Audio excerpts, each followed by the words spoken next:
Garland. I am a livestock farmer. It's ironic to be debating vegans on whether animal agriculture or crop agriculture is more harmful. The whole premise of being a vegan is to do the least amount of harm possible. Vegans do not really like to focus on the animal deaths that are associated with the crop agriculture. Looking at crop deaths from plant agriculture, it's estimated that there are 7.3 billion animal deaths per year, which include mouse deaths, birds killed by pesticides, fish killed by fertilizer runoff, and lizards and amphibians killed by eating pesticide-contaminated insects. In our first debate, JD spent 90% of the 2 hours we had here trying to convince us that the soy industry is driven by the human consumption of soy oil. Soy meal never in history has been looked at as a byproduct of the soy oil industry like Garland claims. Some places, including soyinfocenter.com, consider it a byproduct of the meal. Soy oil is a byproduct of soy meal from the animal agriculture industry. Therefore, the responsibility of the crop deaths fall on the animal ag industry. The soy that's being fed to animals is industrial waste left behind after soybean extraction. Once there becomes enough of a demand for a product where it can literally drive the production purely on that individual product. So for example, with soy meal, it's been so heavily demanded that it's literally driven the production of soy. It's not just the waste from it, it becomes a part of why that item exists. It's one of the reasons that soy is being grown now. Soy meal is a co-product. That means that animal agriculture has to take responsibility for the damages and the deaths along with the oil. And so I was actually the first one to say that soy meal is a co-product. Once the soybean oil has been extracted from the soybeans, the fibrous waste or byproduct that's left over, a byproduct, that's a byproduct? Hey, what's a byproduct? Or byproduct of soybean oil extraction. The byproduct, 80% byproduct.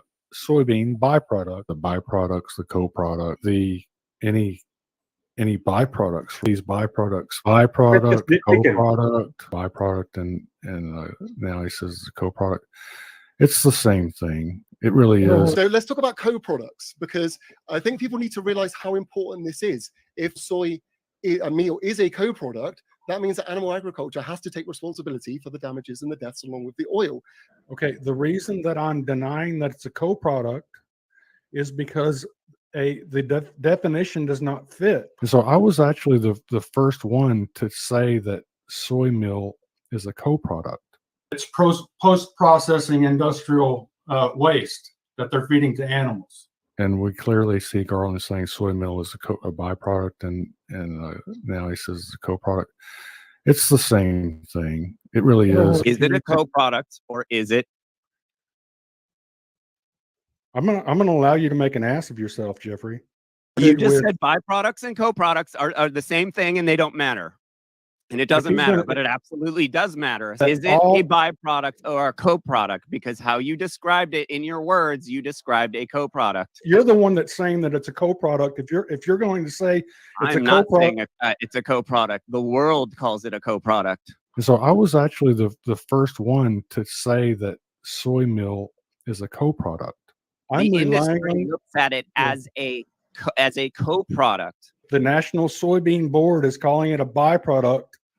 Then you, some bicyclist from California. So let's look at some quotes from some of the soy organizations, shall we? So, for example, we have got, let's have a look, the National American Soybean Association, who says soybean oil is a co-product of the protein and meal production. I've got a video here, Mac Marshall, the VP of Market Intelligence for the United Soybean Board, saying it's a co-product. We've got US Soy. Why soybeans are grown primarily for soy meal's value in livestock, soybean oil serves as a co-product.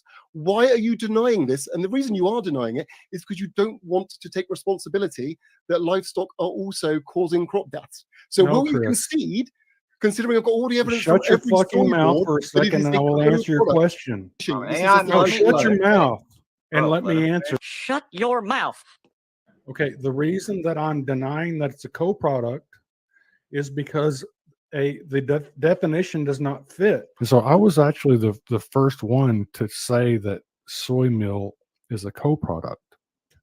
A co-product and a byproduct are two different things. Beef cows eat 0.5% of the world's soy co-product. A byproduct and a co-product are defined by the processing, the manufacturing process. How are soybeans processed? Through a soybean oil expeller.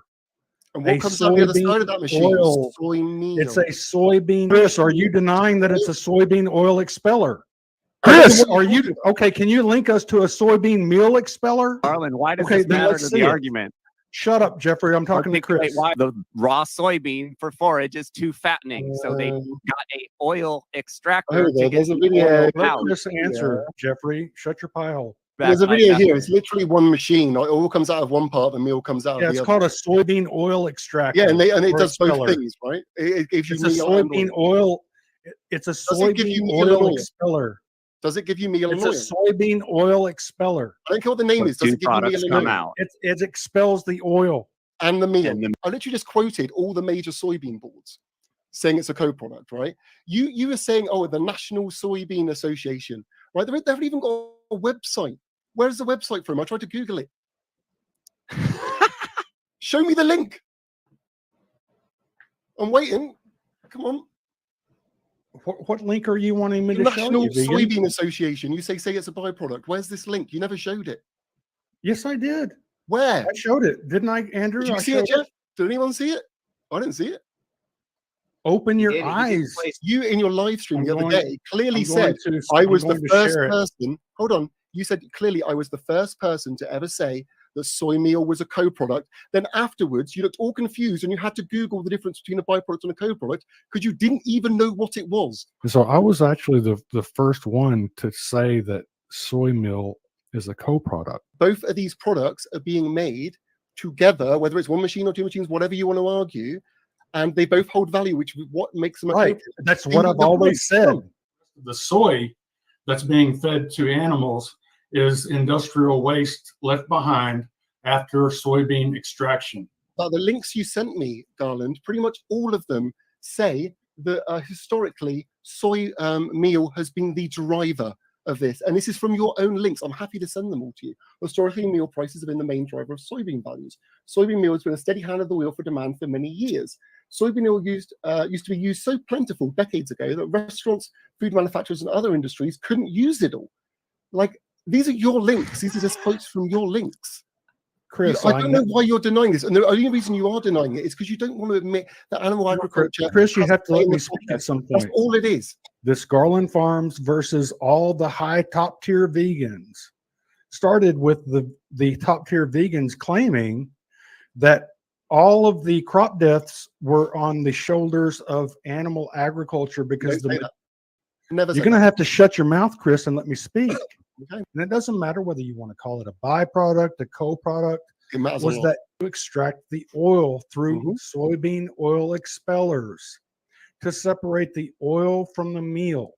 Yep. And the livestock consume 98% of the meal, and humans consume right now 2% of the meal.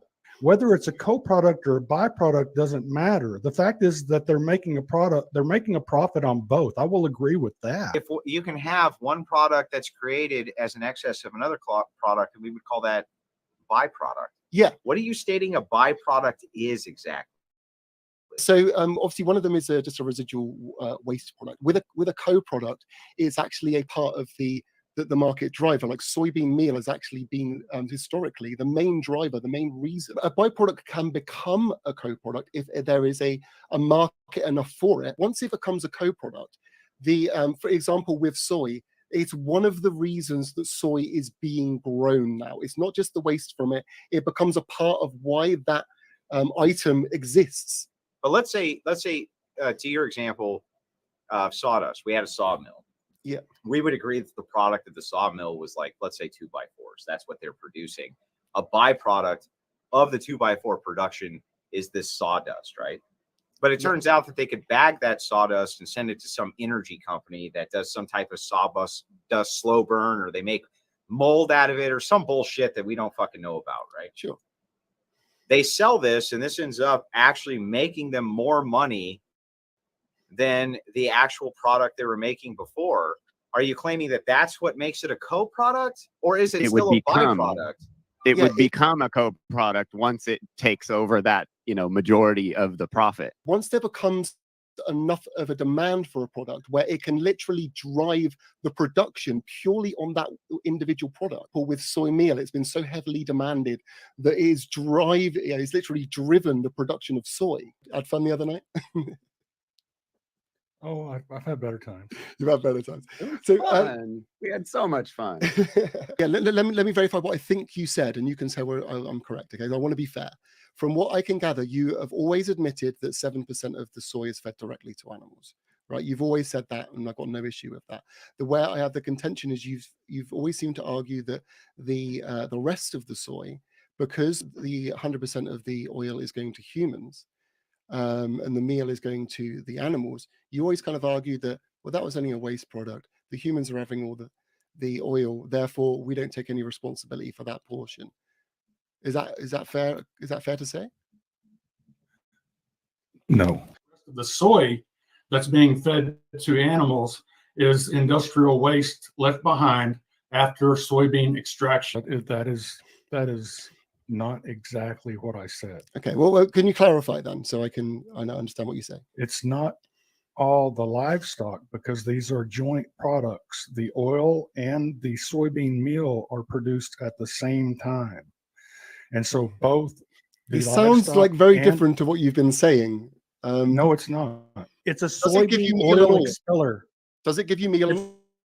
It's a soybean oil expeller. So with soy, for example, if we're comparing how much soy is fed to livestock compared to how much is fed to humans, this isn't including biofuel, because this is something that you seem to add in. You want to say the entire of human consumption. If we're talking diet to diet, we can't include things like biofuel. It's nothing to do with the diet, and it's being used by animal agriculture for whatever they use it for machinery. It's being used for for vegans, for other things. This is, I think, where I'm not going to let you. Okay, well, no, where you want to go. Well, hold on. This is the truth. Do you not agree with that stat? Do you not agree with that stat? No, I agree that humans are consuming biodiesel. Are humans consuming biodiesel? Well, I mean, not in their diet. Not in a diet sense, no. If we're talking diet to diet, humans consume entertainment. They consume podcasts. They consume. I'm not sure what you're talking about here. They consume diesel. We're talking about diet. We wouldn't say entertainment's a part of someone's diet. Music isn't part of someone's diet. If humans are consuming it in any way, then it's being consumed by humans. We're not talking about just nutritionally. No, we're talking. Yeah, we're talking about plant-based versus meat. I think this is our next stepping stone that we'll have to iron out, which is you're saying that biodiesel is not being consumed by human beings. I'm saying it's not being fed to human beings. We're talking about food. But are they consuming it? Well, the thing is, Garland, if we're saying they're consuming, we're not talking about diet. Well, hold on. If you're saying we're talking about soybean. No, hold on. If you're saying we consume it, then also you are consuming it as well. We're all consuming it. That's a tu quo way that you're. No. It just puts the responsibility back on everybody again. I'm not saying that I'm not consuming it. Okay. Well, you need to put that in your numbers. If you want to put it, no, hold on. If you want to put it in the numbers for the opposition, if you want to add biofuel into the numbers for the vegan menu, you got to include biofuel on the numbers for the animal agriculture. No, I'm not putting it in for the vegan menu. Well, you currently are. It in for the human consumption.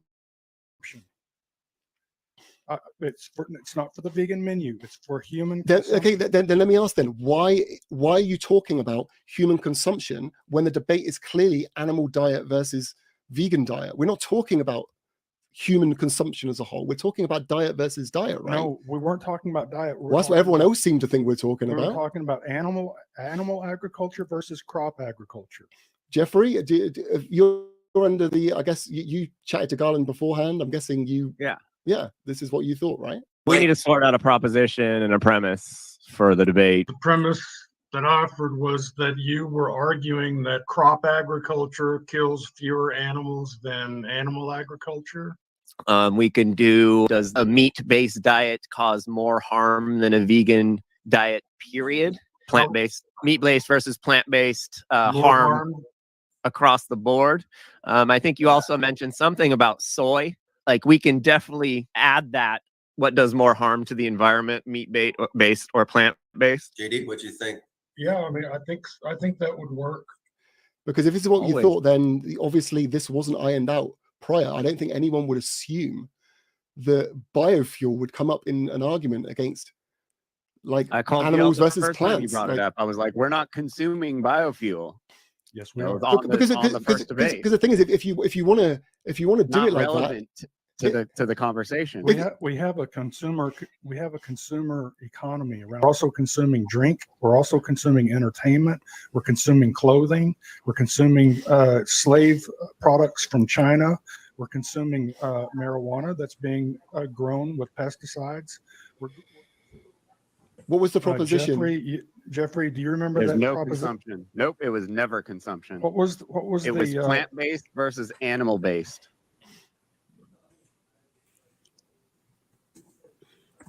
And you said in our first debate it was consumption, it was human consumption, and I was like, that's absolutely not what was ever said. Yeah. And I don't know why. If you came to me and said that argument, I'd be like, why are we having that argument? I don't want to. This isn't about biofuels. Like, why would you include biofuel in a thing which is, any debate which is meant to be vegan versus meat eater or anything? We do not talk about things that aren't food based unless it's very specific, like you want to talk about animal testing or you want to talk about talk about pharmaceuticals or something in that sense. But any normal debate, biofuels, I don't think that's the way to do it. And if that's how you've been arguing, you've been like, it hasn't been discussed. We've been arguing two different things, completely different things. Would you agree there that everyone might have been arguing two completely different things? We may have. I'm trying to look up the last proposition that he gave me. What does more harm to the environment, meat-based or plant-based? JD, what do you think? Yeah. Yeah, I mean, I don't know. It's just between you and Jeffrey. You're going to have to. Yes, look up, 'cause I don't he know. says the words that he used were plant-based diet versus animal-based diet, which does more harm to the environment in the world Okay, today. well, there you go then. So why are we bringing the percentage of biofuel from oil into a thing about crop deaths? Then for food. Um, Can I finish what I was going to say and then you can do your Sure. rebuttal?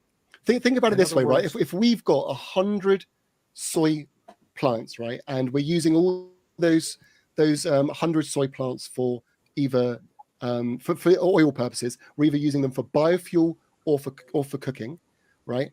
40 of those crops the oil will be used for cooking oil. And 60 of the crops will be used for biofuel. Right? As a result of the oil being produced, there will be meal on 100% of those crops. So if 90% goes to the animals, then there'll be a large portion of those crops grown which are only for biofuel and only for livestock feed. Right? And it will be a larger portion than it would be for just cooking oil. And the other end, you're going to get what I'm saying. I'd like to focus on this one argument. Just this, because this is what we were talking about a hell of a lot. So I want to get a concession whether you agree or whether you can actually debunk what I've just said.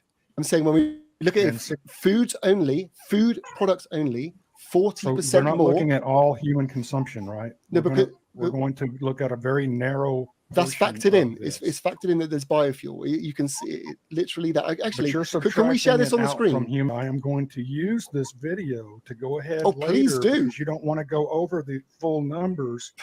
I'm going to later show everyone the human consumption of the crop agriculture. Go ahead. That's that. Because right now you're narrowing. Go ahead. That won't be proof that the vegan diet. Not what we're consuming in other ways. Garland, go ahead and do that because it doesn't disprove what we're arguing against, which is the vegan diet. The ethanol. The vegan diet in this case is causing less damage than the meat-eating diet. That is the argument we're presenting. If you want to debunk us on a completely separate point we're not even trying to make, go ahead. Just make sure to include this bit I've said here because we're talking about diet and diet only.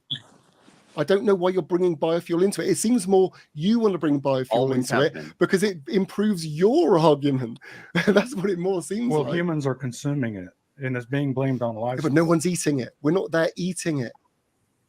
No one's got a glass Vegans, full of remember, biofuel Garland? and they're downing it. We're vegans. You want to say that we're wrong on this point? Will you concede that I'm okay when it just becomes just to diet only? If it's diet only, not overall human consumption, purely diet, will you concede that more soy goes to animals than it does to humans? From the statistics presented, purely eating. Let me look at these numbers. You almost done with Feel this, free, have a look. Jeff? 7% going directly to 30 humans. seconds. 7% going directly to livestock, Yep. and then 60 going to cooking oil. Well, I see. Yeah, I see how by removing the biofuel consumption, then you can manipulate the numbers. No, so it's not. that It's it not looks like- manipulating. It's just because it's talking about No. food. It's not manipulating. We're just talking about Yeah. food. That's why it doesn't Okay. exist. Okay. right? I agree. Okay. So with the soybean. Yeah. okay. So do you Yeah. concede that in this case here, more soy is fed to animals than humans? Be honest. Come on. More is being consumed by humans, but more is being fed to To- livestock. Okay. That's what we wanted.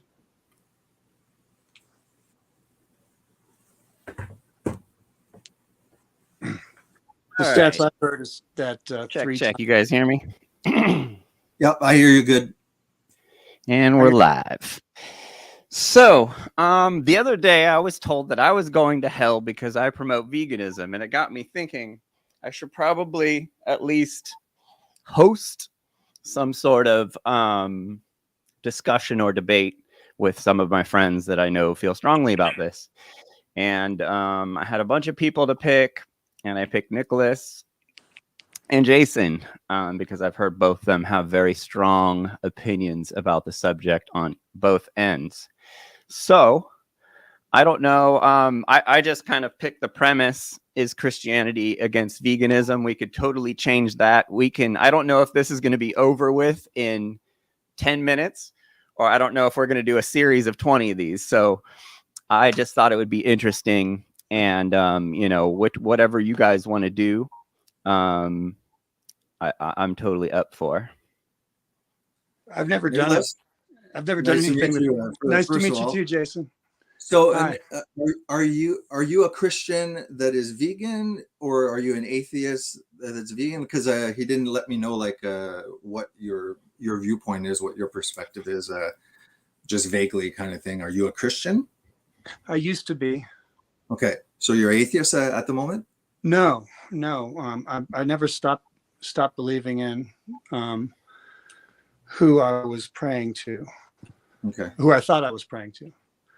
And Yeah. that's just over time, it's become very interesting. I feel like my worship was misdirected in the beginning, and now it's focused on the entity that created my soul.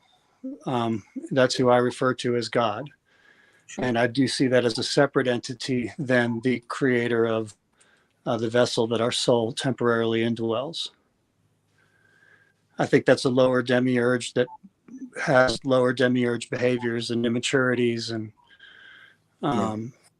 just demonstrable differences than love and free will. yeah. So it's kind of like your unique spiritual walk. It doesn't fit into any of Christian and Muslim. Correct. It's, There's no support system that's allowed in any legitimate ecclesiastical interface that's provided for people that follow the teachings of Pythagoras. Sure. But I'm following I didn't know this. I was slowly coming to it, but I'm following the occulted teachings of who I'm finding out was the original righteous teacher and around 500 BC.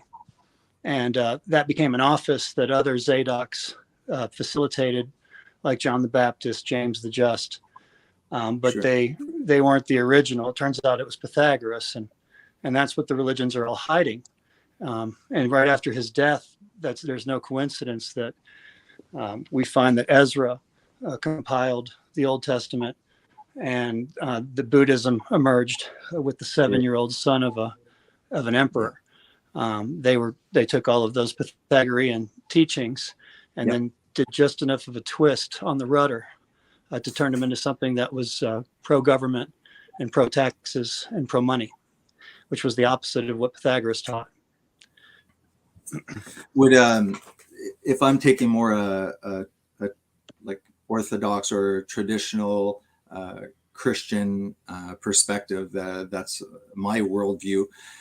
If I could probably like get my point across in maybe 5 minutes, and I'll just answer the was it is Christianity against veganism? I think the way it was worded was that way.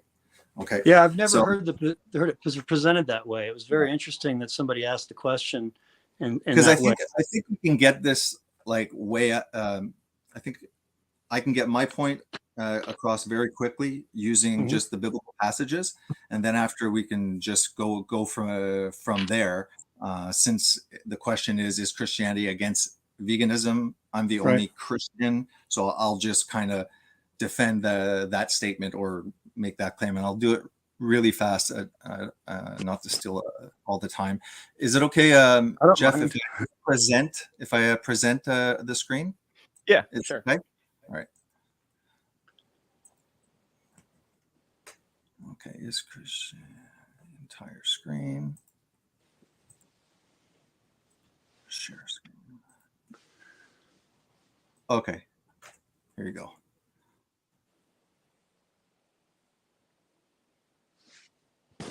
Okay, so obviously, from the start, we're in the Garden of Eden. God did not plan, right, any death, any decay, and obviously no killing other species to survive. We're in paradise. That's, I think, very clear. I don't think anybody would object to, yeah, that's the way Christians saw it in Eden. So we were definitely not omnivorous. We were not eating an omnivorous diet. Obviously, they talk about the tree of life and what is this metaphysical state. It seemed to be very different than what we refer to as the fallen state, with disease and all of the decay and the death that we see for other species to survive, that they're kind of against each other. So the first thing, as a Christian, Christians don't concentrate primarily on the things of this world. They're concentrating on spiritual things. For sure, those have consequences in this world as well. But Jesus didn't come to effect social changes on that level. So here it just brings it: do not work for food that spoils, but for food that endures to eternal life, which the Son of Man will give you. For on him God the Father has placed his seal of approval. So these are just kind of the using words about eating to say we're talking about spiritual things, spiritual thirst, spiritual hunger. Jesus says again, I am the bread of life. Whoever comes to me will never go hungry. What? Spiritually. And whoever believes in me will never be thirsty.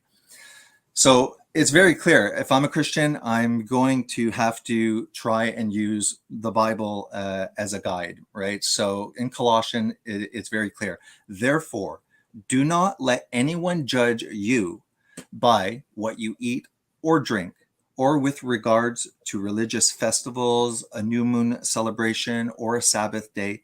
These are shadows of the things that were to come.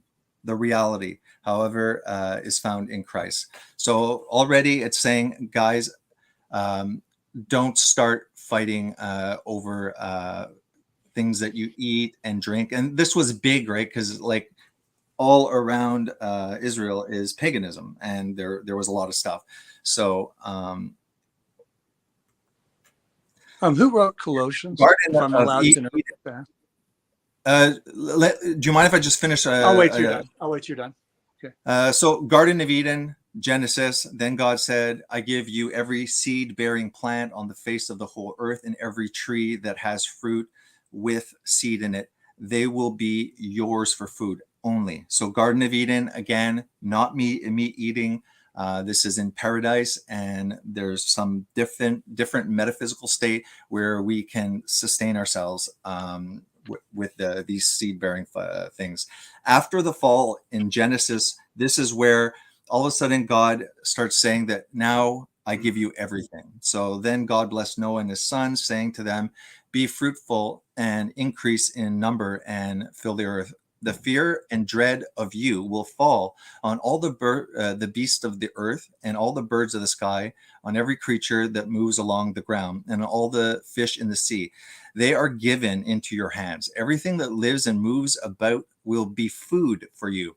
Just as I gave you the green plants, I now give you everything. So now all of a sudden, now it's allowing for food. And there's something metaphysical that's happening. All of a sudden, the beasts are all afraid of us now.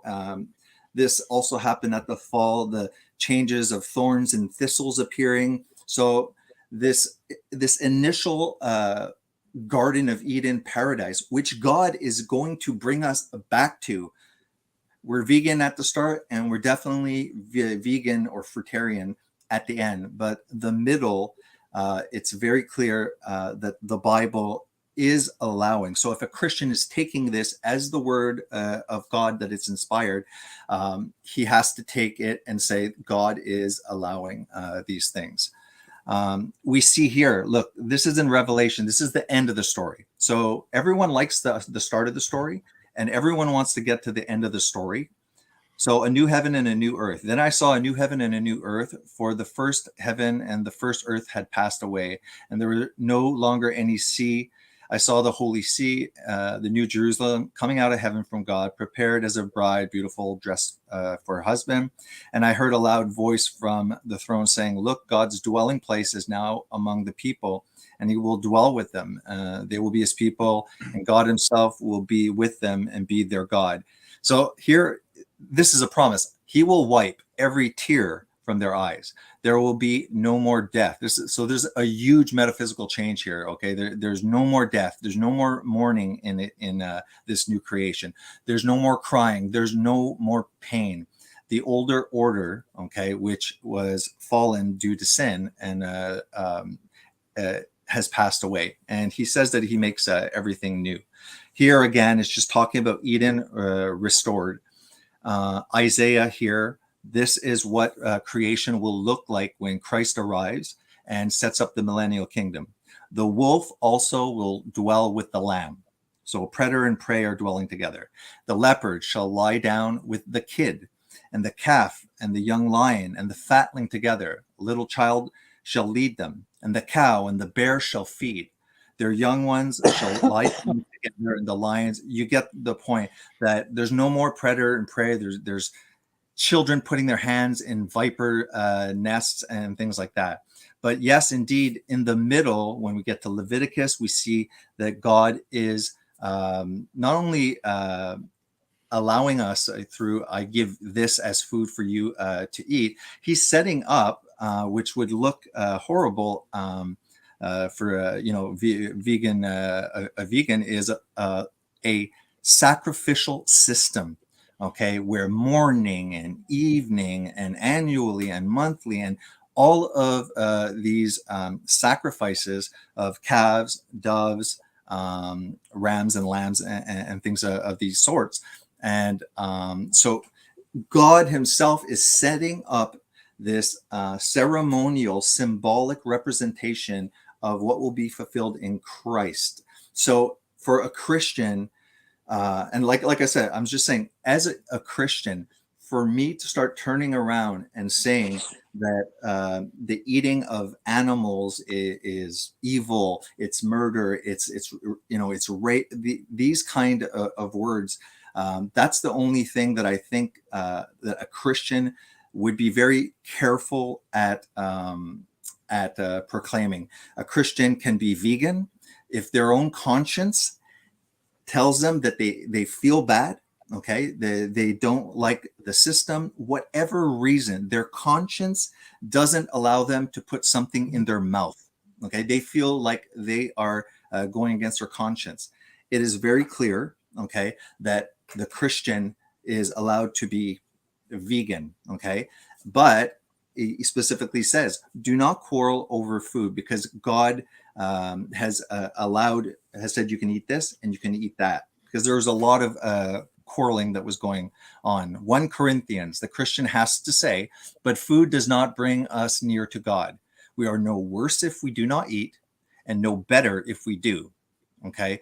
And I'll just jump over to here.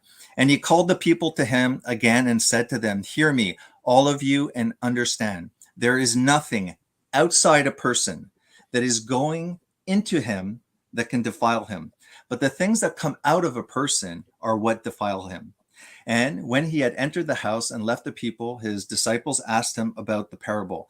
And he said to them, then are you also without understanding? Do you not see that whatever goes into a person from outside cannot defile them, since it enters not his heart, but his stomach, and is expelled? Thus he declared all foods clean. And he said, what comes out of a person is what defiles him. For from within, out of the heart of man, comes evil thoughts, etc. So, again, the weak and the strong, it's saying, accept the one whose faith is weak without quarreling over disputable matters.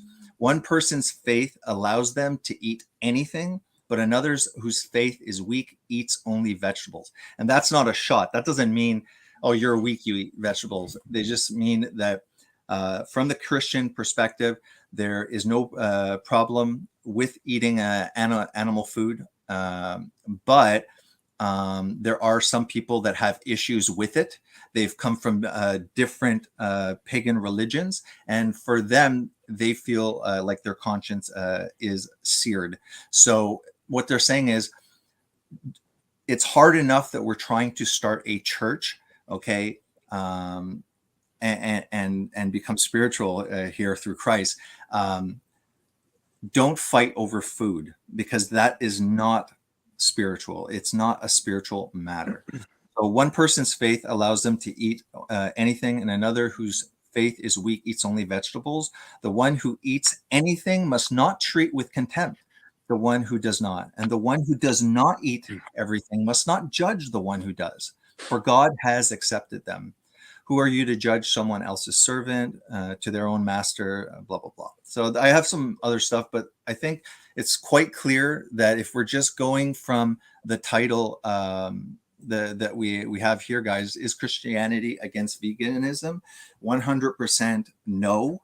If we go by the scriptures, it is very clear that it was an issue. Even Paul had to say, listen, if you accept this, go for it. But don't turn to your brother and tell them that they're evil, and vice versa. So the only thing I would say is, let's say, give me the definitions, because it has evolved a little bit, the definition of veganism. The only thing that I think would be anti-Christian would be to say to the people that you are morally wrong, it's evil, it's bad, it's so and so. Because if you're a Christian saying that, you're putting yourself in a position where God's saying something is good or is allowing something, and you as a Christian is saying, no, it's bad. So then as a Christian, you have to make a decision. Am I starting to say some things in the Bible aren't good, some things are? It's just a dangerous road. And I'm going to shut up. I think that's the only thing I can really. That was a good start, and I didn't plan anything like that. So you're going to get a lot more time than me because of that start. Because I'm not going to go on. I'm going to probably do go ahead. Smaller things and let you chime in. I've never done this before. I'm kind of a rookie at it. I've just done conversations on YouTube and stuff. So stop me if I'm out of line in any way. But I'm going to start with the simplest thing. One definition that hasn't changed in a long time is weakness. And Paul was clear when he said that the weaker of the two decisions is the one that eats vegetables. Now, what we find in the Dead Sea Scrolls, more often than any other book in the Old Testament, is an affinity for the book of Daniel. And the reason for that is he shared their diet. Yeah. And so did the crucified person. And so there was a very significant thing that happened over a decade after the crucified person was crucified, where Paul, somewhere I think between 13 and 15 years after the crucifixion, and now Paul is a half brother of Herod Agrippa, and he was rising in the ranks of the tax collector dynasty under Agrippa through marriage. And he was with 500 of his Greek cohorts, or witnesses, mercenaries, and they were on the road to Damascus, and they had a vision of an apparition of the ghost of Jesus Christ, who we refer to now as Jesus. What the name that was in the original book was likely Yeshua, or the inscription XI or something like that. But today, just for everybody's easy reference, we're going to say it was the ghost of the person that we today call Jesus Christ. And what was one of the most significant things that this apparition told him and his 500 mercenaries was that all food is now blessed. And that wouldn't have been significant if that was already the case. Mhm. I'll let you talk. Yeah, like definitely Daniel and stuff like that. They asked Nebuchadnezzar, we want to just follow our own diet and stuff like that. There's a couple things. I've already done a video saying quite simply, if we could have all the essential nutrients, okay, everything in ample amounts, okay, to thrive, all of it in plant foods, it would be, I'd agree, it would be wrong. Like there's no purpose. Like I can get everything over here. So my first objection to, let's say, like, is eating animals on spiritual, you could say, and stuff like that. The research that I did, when I started, I was fatter. I did a ketogenic diet, and one of my friends, at the same time, he became vegan. So when you're new at a diet, you both, are really into it. And I wanted to research it a lot because, like, I had the, higher fat, cholesterol, heart disease, stuff like that. So I kind of like, pretty much looked into it that way. And so it wasn't really planned for me to look into veganism. I had been, it wasn't for the animals. So I was eating a plant-based diet, which I referred to as vegan at one point. I didn't even have a bad experience. I did about a year and a half. And then I stopped it. I didn't like that I didn't like the menu. I didn't put much effort, into it or anything at all like that. But I definitely did a little bit of veganism and stuff like that. So my issue is that I truly believe that the vegan diet over the long term will put people at susceptible nutrient deficiencies and stuff like that. And if veganism is trying to say, like, we'd like a vegan world, like we'd like to have, this to be sustainable, this is the way to go. There are gene variants, like the BCO1 gene variant, that the human cannot convert beta carotene into vitamin A, into retinol. Okay, so massive amounts of population. For me, I go, well, you know what? If there's a nutrient deficiency that could occur, and now you've removed all retinol sources, because all retinol comes from animals, so I have to work with beta carotene. It would be like really weird, because they'd have to like pharmaceutically create retinol in some way for vegans who have this BCO1 gene variants and stuff like that. I've never heard of it. Yeah. So for me, it's concerns about long-term nutrient deficiencies happening. I have concerns with the ALA. Let's keep this to the Christian topic. Well, the Christian for this me we could go crazy and get into the health stuff, but we're talking about. We're talking about I'll put it short. What I mean by, I think that Christianity is very clear. Don't fight over food. Okay, stop wasting your time with that. But I was just saying, for me, if I was able to get everything without having any animals, and I got all those nutrients, not by supplements, literally, because it's whole food and plant-based, and I could get that, I would choose for that. I am saying that I do not believe that the evidence shows that you are covered amply with all of your nutrients, and that on a mass scale, I would be very concerned that some people would really unknowingly get some really crappy nutrient deficiencies, like the ALA that's converted very, very poorly and stuff like that. So if I can prove that there is dangers and nutrient deficiencies in putting this on a mass scale, then I can say my concern is truly that I am concerned that our population will not thrive. If you don't have a thriving next generation, that's adding human suffering in a way as well. So I won't beat the horse with that. I'm just saying spirituality. I think that it is not unspiritual to kill an animal. I think that, and Jeffrey, with Garland Farms, we believe in regenerative farming of ruminant animals outside. I care about how they live. I don't really care about the few seconds it takes to kill them. I care about living conditions. What's your thought on that? Because I'm going to start out by saying that I'm an ex-football player who used to make fun of vegans. I became vegan 7 years ago, and I was making fun of them right up until the time that I found out that it cured many diseases that no one knew how to deal with. And it was because of a person that I was dating that had something that couldn't even be tested for in a hospital, because they don't test for everything for some reason that I couldn't figure out. And then I figured it out later, and without going into that, all the naturopaths that were teaching people how to beat these exotic diseases were using one simple rule to start with, which was getting off of all flesh. And it turns out that these undetectable parasites that our hospitals are hobbled in being able to test for, specifically rickettsias, if anybody wants to look up what I'm talking about to make sure that I know what I'm talking about, they cannot test for those in hospitals in the United States. So hundreds of illnesses that are misdiagnosed in the United States are actually intracellular bacteria that feed on the undigested flesh in the GI tract of meat eaters. Now, you would think that the government doesn't know anything about this, but it turns out that they do.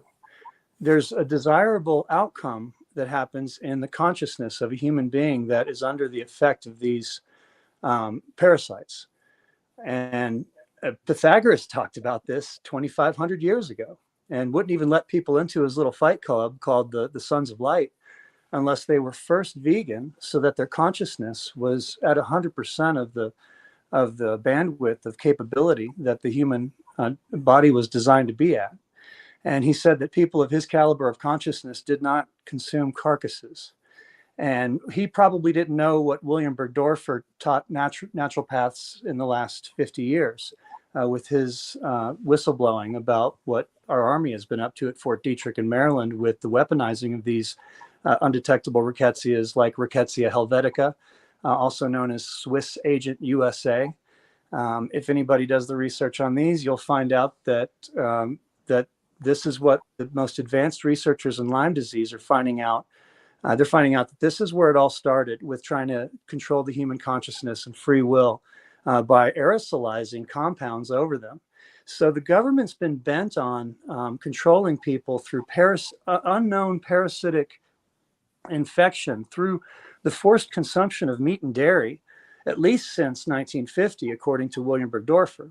And this was coupled with, this accidentally happened as a side shoot of research I was doing 2,000 years ago, into a change that happened in the original teaching of the Essene fourth philosophy teachers of righteousness that were crucified and persecuted. And then somehow their script was flipped and they were called Christian.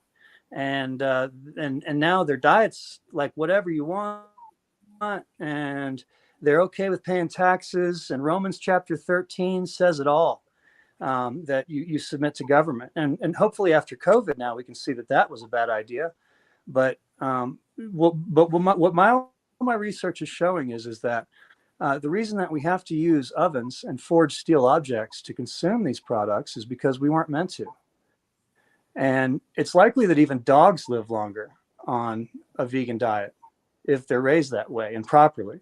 But I'll agree with you that an uneducated person that goes down the road of the diet of Daniel and the Essenes who could take on the Romans 5-1 because they were so strong.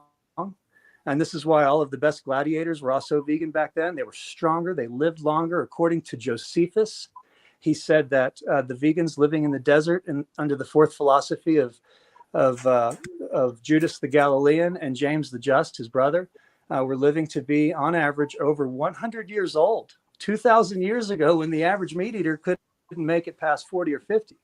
So we knew, according to the most primary first century source, and the best support that we have for the New Testament is Josephus and the Roman government. And he was also telling us that the best diet for living to be over 100 on average was vegan. And that information somehow missed us in school. And I'm finding that there was a political reason for that. They don't want us living to be over 100 on average. But this information's 2,000 years old.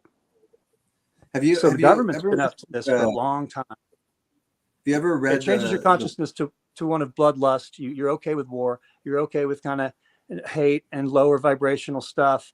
And that's why it was put into the design of Christianity, so that it could feed that low vibrational tax collecting, that desirable political outcome and consciousness, that cognitive dissonance, that willingness to submit to a tyrannical government over and over and over without waking up to the pattern. That's what meat does. The Kellogg's says that meat makes you lustful. If you're removing, first of all, fat, there's fat soluble vitamins, and fat soluble vitamins are found in fat. So they're very important. And I take 5 fats a day. Yeah.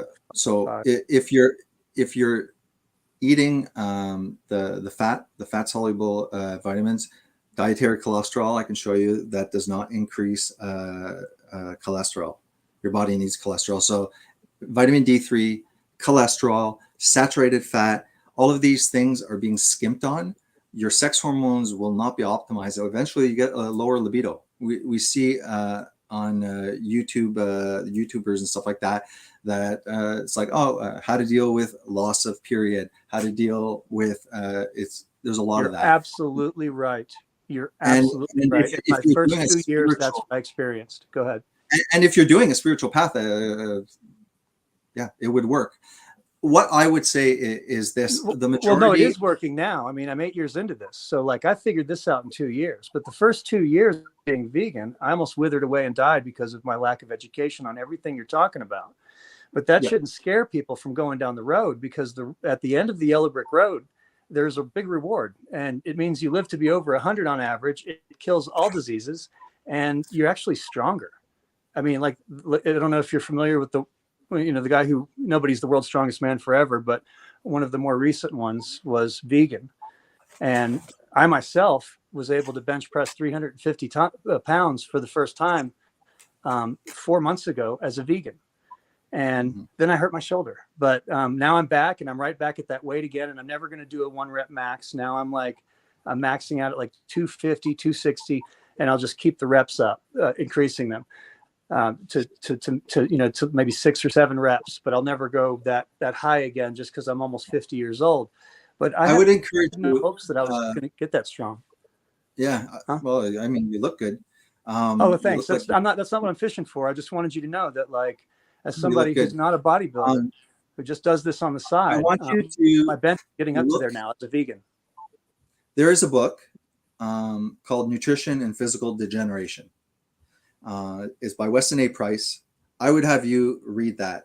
I find it's a very unique book where he's a dentist. He went to, I don't know if it's about 20. We've all heard who he is, Jason. Okay, well, did he? Okay, thank you. Did you hear? No, I don't know who he is, but go ahead. Right? What did the dentist say?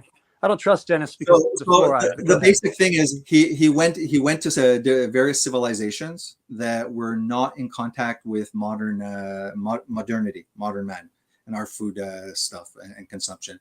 So he went there and he looked what they ate, what they weren't eating, and he took all dental measurements, basically a physical, looking at what diseases and stuff like that. All of these cultures all had animal food, there was the Maasai that were almost completely carnivorous. The whole point is they all had omnivorous diets. They were very limited. They didn't have a wide variety. Oh, I'm going to have fish today. I'm going to have some chicken. I'm going to have some pork. Most of them had like about 3 staple foods. They all took advantage of some kind of carbohydrate like grains, rice, and stuff like that to eat. They didn't have any of the modern diseases. Also, Plato and those people were very big on fasting, and a lot of the health benefits that you'll get is actually from autophagy that's activated when you're in a fasted state. Autophagy is like a recycling, cleaning center, which we never ever are told to get into that. We're told to eat in the morning, all throughout the day, and stuff like that. It breeds parasites to not know about that. And fasting makes people that have parasite issues feel better. But when you go pure vegan, you don't have those issues. You can eat all the time.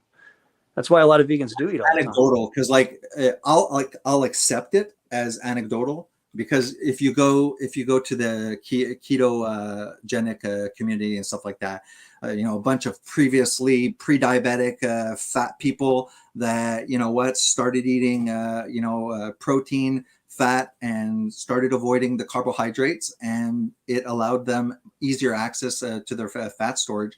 Then they noticed that their type 2 diabetes is reversed, hypertension is reversed, and stuff. So I think there's benefits, definitely.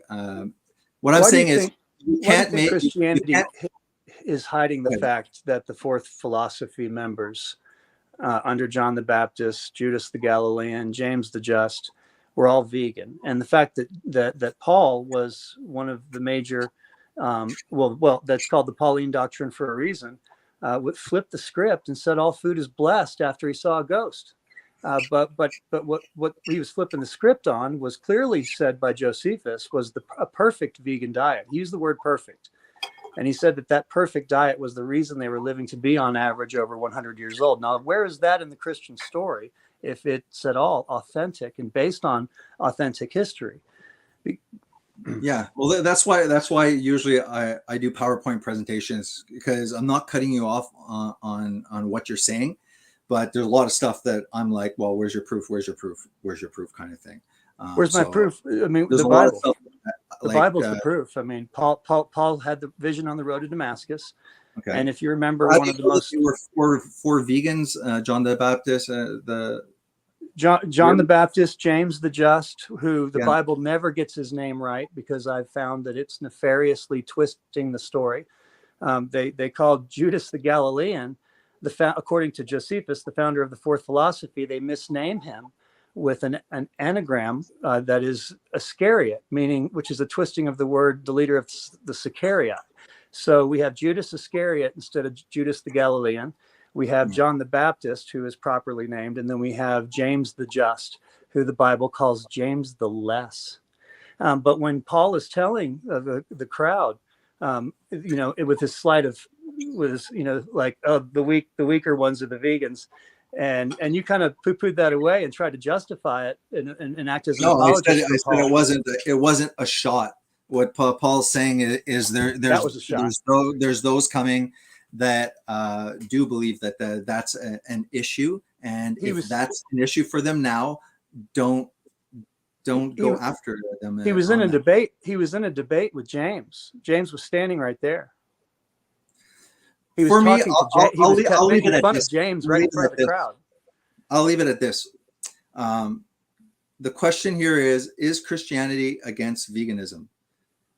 So I answered that using biblical text to say it's very clear that the New Testament. I'm saying that the crucified person was vegan, and so Christianity obviously is against veganism.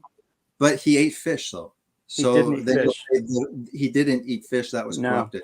Because the minute somebody is going to say like he's vegan, when he clearly multiplied the fish on the boat to the point where the nets broke, he was hungry after the resurrection. And you might want to write this down. That was a story to, if you've ever heard of Pesher, Pesher, it has to do with double meaning. And one of the reasons that they wrote in Pesher is so that the people that had the secret decoder ring, the Sons of Light, could actually break the code.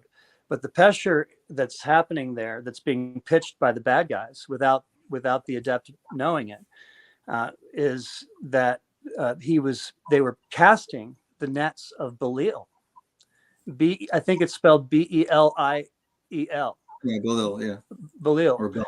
And so if you look up the 3 nets of Belial, they all have to do with the consumption of carrion, which is meat, or any sacrificial food, and then the drinking of blood, and then also, with this doesn't go to our point, but it's having sex with women that are still menstruating, stuff like that. But anybody that was participating in these behaviors were trapped in the nets of Belial. And Belial tries to capture men like fish.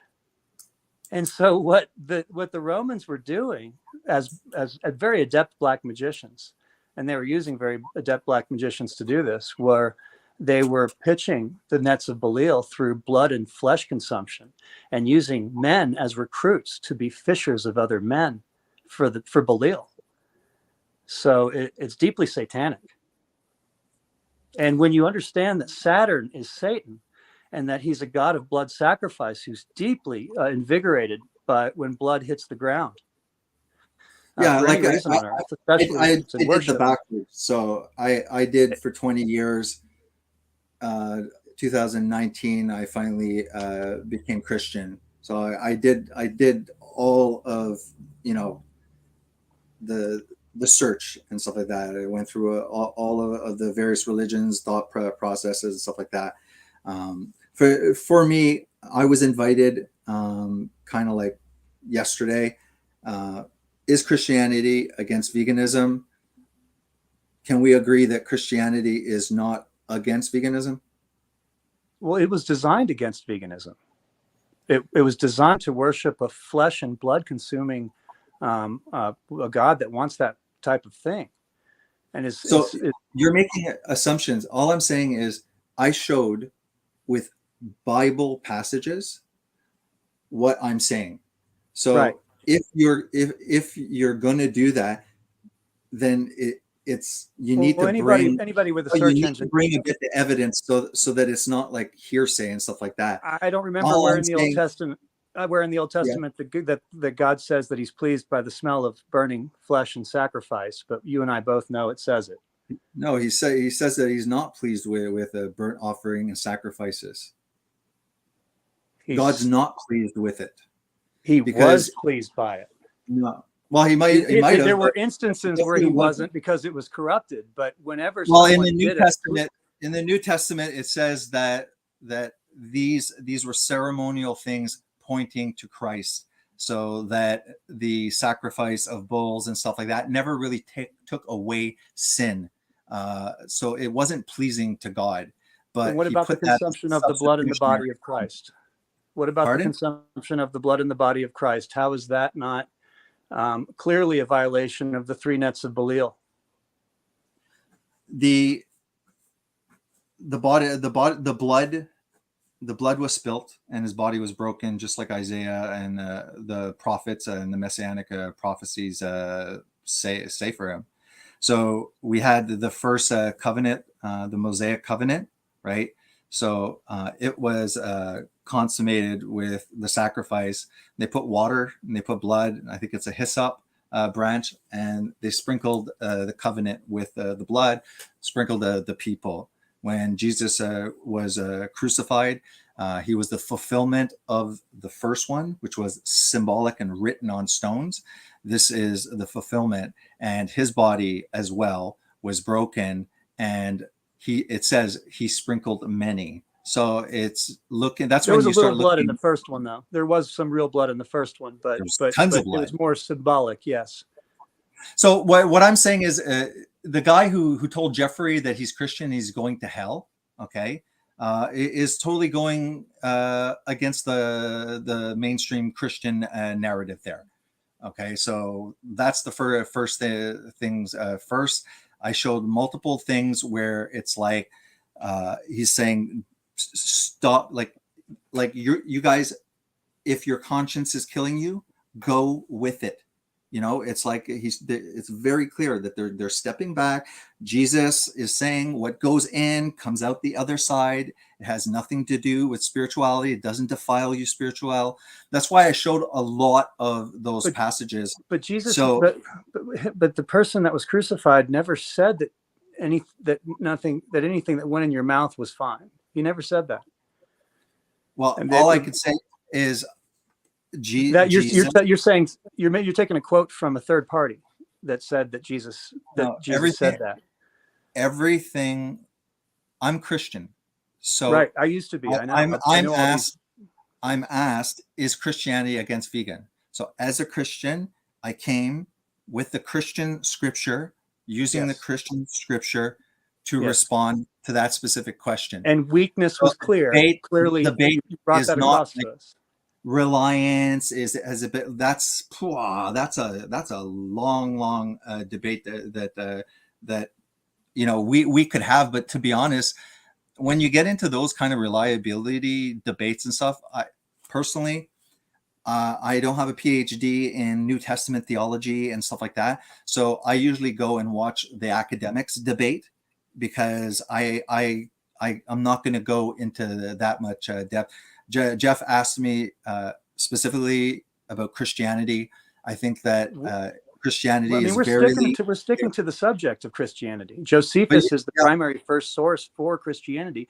There would be no backing for Jesus's existence in the first century if we didn't. Then please show me the evidence then where Josephus is saying that, and then you can present the screen. The evidence where Josephus says that the fourth philosophy members in the desert were living to be over 100 years on average because of their perfect diet. Whatever you like. What I'm saying is I don't have that. Wasn't ready. But anybody, this is recorded for posterity. So let my reputation rest on that. If anybody you're not knows how to use a search bar. No, I understand. All I'm saying is I was invited. I feel that I answered. The answer is Christianity against. No, it's not. It is not for even. It's kind of neutral. It's saying that this is food isn't what defiles you, isn't what makes you more spiritual or less. I am using the New Testament scriptures that I feel are reliable and authentic. I don't doubt that. So that's why I'll be using those. If you want to go, I'm using the ones you used. You said they're weak, that we vegans are weak, and so we can stick to that. But Paul said clearly that the vegans are weak compared to the meat eaters. How are you going to tell me that I made go get another one? I can go get another thing where it's used something other than weak. I don't like it because it sounds like it's a jab. It is a jab. The whole thing was meant to flip the script on the original diet. Because if you do that, you lower the consciousness of the flock. Right. But for me, it's okay. So it's Yahweh, not for you. It's subjective truth. Yahweh is low vibration, right? And then Jesus didn't. So there's just too much stuff that's in the actual Bible as is. Okay, that you're saying that's not good. That's been added. This is false. This is not true. So I'm sticking to what you said. He said that Paul said that. And what you didn't know about that story is that James the Just, who they called James the Less, because they're constantly trying to diminish the vegans. And that's the whole point of us sitting here having this conversation. They had way bigger issues than diet. Everything in the New Testament keeps on trying to neutralize the debates about these food things, about what's clean. Peter, same thing. God comes and he comes with a white sheet with the animals and he says, eat. And Peter denies it 4 times. And the Messiah tells Peter, calls Peter Satan. All food, right. So you are now just black magic. No, you're just saying, I didn't write it, but Jesus called him Satan and said, get behind me. And then we're going to follow Peter's advice on diet. Okay. I feel that there's not much more. Was Jesus just shooting off at the mouth? Is Christianity against veganism? That was the question. it is not. And Clearly it is, because your only two examples are Peter, who is a fabrication at best and at worst is what we just talked about.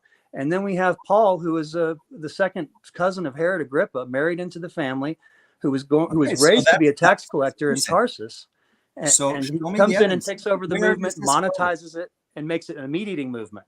And it was neither. It was anti-money and it was anti-meat. It was anti-money. The guy even turned over money changers' tables to make the point, and still the terrorist organization that controls the narrative today was able to obfuscate his reasons for doing so. So that we still don't know that money and meat are the reason we have government. He flipped the money tables because they were selling inside the court where it's supposed He to be didn't. prayer. They were anti-money. The Profit. fourth philosophy was an anti-money movement. No one denies that. It was Rome. Rome was all about the wallet. They didn't like the census because they knew what comes next. They count them and then they tax them. But they didn't even have money. They didn't participate in money. But what does Jesus do? Jesus sends one of his disciples to go get a fishing pole and cast it into the sea and catch a fish where magically a gold talisman or medallion would save them. Where is this? This is nowhere. These are extra biblical stuff there. You're embarrassing yourself in posterity, because this is recorded, and other people that know this part of the Bible. Right. This So is where Jesus pays his Bible, taxes. This is where he escapes assassination by paying his taxes. You won't have a hard time finding this.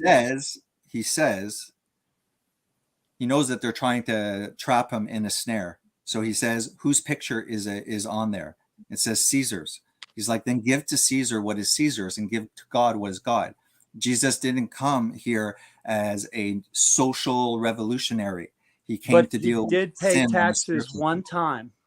And that was, to finish my story, he sent a disciple to catch a fish, again, Belial. And then inside the fish was the money against sin, the name of the moon, and the influence of the moon was always sin. And money is named after the moon's influence. He catches it in the fish, and then he pays the taxes and gets himself out of the predicament of whether or not you should pay your taxes. And then what does Paul and the tax collectors do? They use it for 2,000 years to tax the shit out of us. And we just keep arbitrarily doing it, waiting for Jesus to come save us. It's all part of a black magic design. Okay.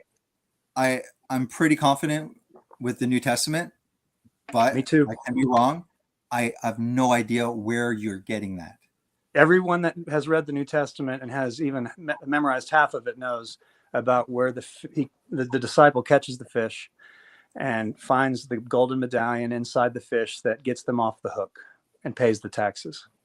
But nobody's got money because they're anti-money. I'm going to write disciple catches fish. What else can I write? Disciple goes and actually grabs a fishing pole and casts it into, I don't even think he baits it. I think he has faith that God's going to provide, and God does. Okay, so look, what can I write? Disciple catches fish. What else can I just write? Disciple catches fish to pay taxes for Jesus. Yeah. I'm sorry I wasn't ready. I got stuck at the grocery store. I meant to get set up so I could do this for us.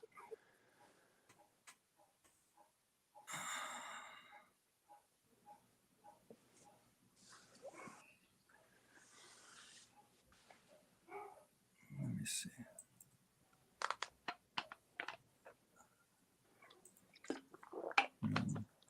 The reason why I try and do the daily bread, because I don't know everything. So let's check it out. While you're looking for it, just so I got it. Okay.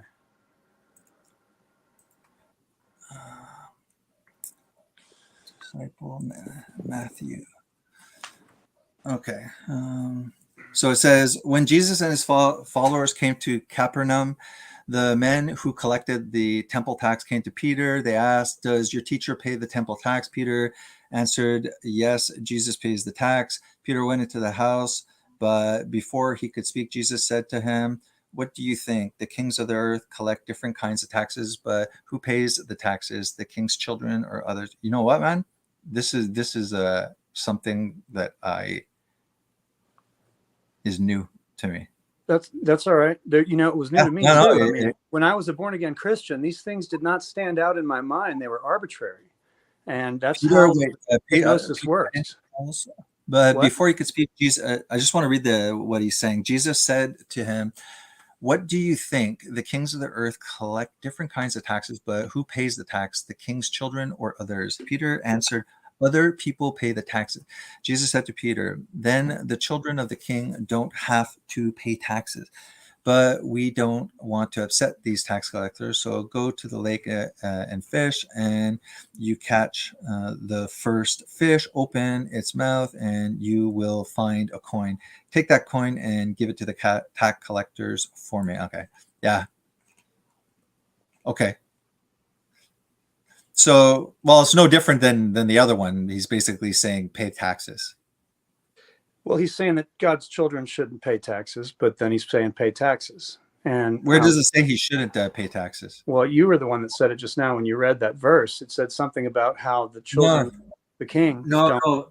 The one that I had was when they were trying to get him again, and they said about the taxes, and he said, whose picture is it? Because Jesus. Oh no, yeah, that was a different one. The one you just read, though. It was kind of like proving the both point. Like, to me, I see that as God saying, yeah, you know what, the taxes, I don't care. I'm here for a kingdom that's not of this world. I'm here to deal with sin for my first coming. I'm dealing with a very specific thing, and I will return, and for the second coming. These things seem a little confusing, but that's easy to understand once we understand what Josephus said, that this whole rebellion was anti-money and anti-taxes.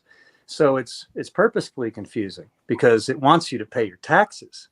This is a government psyop.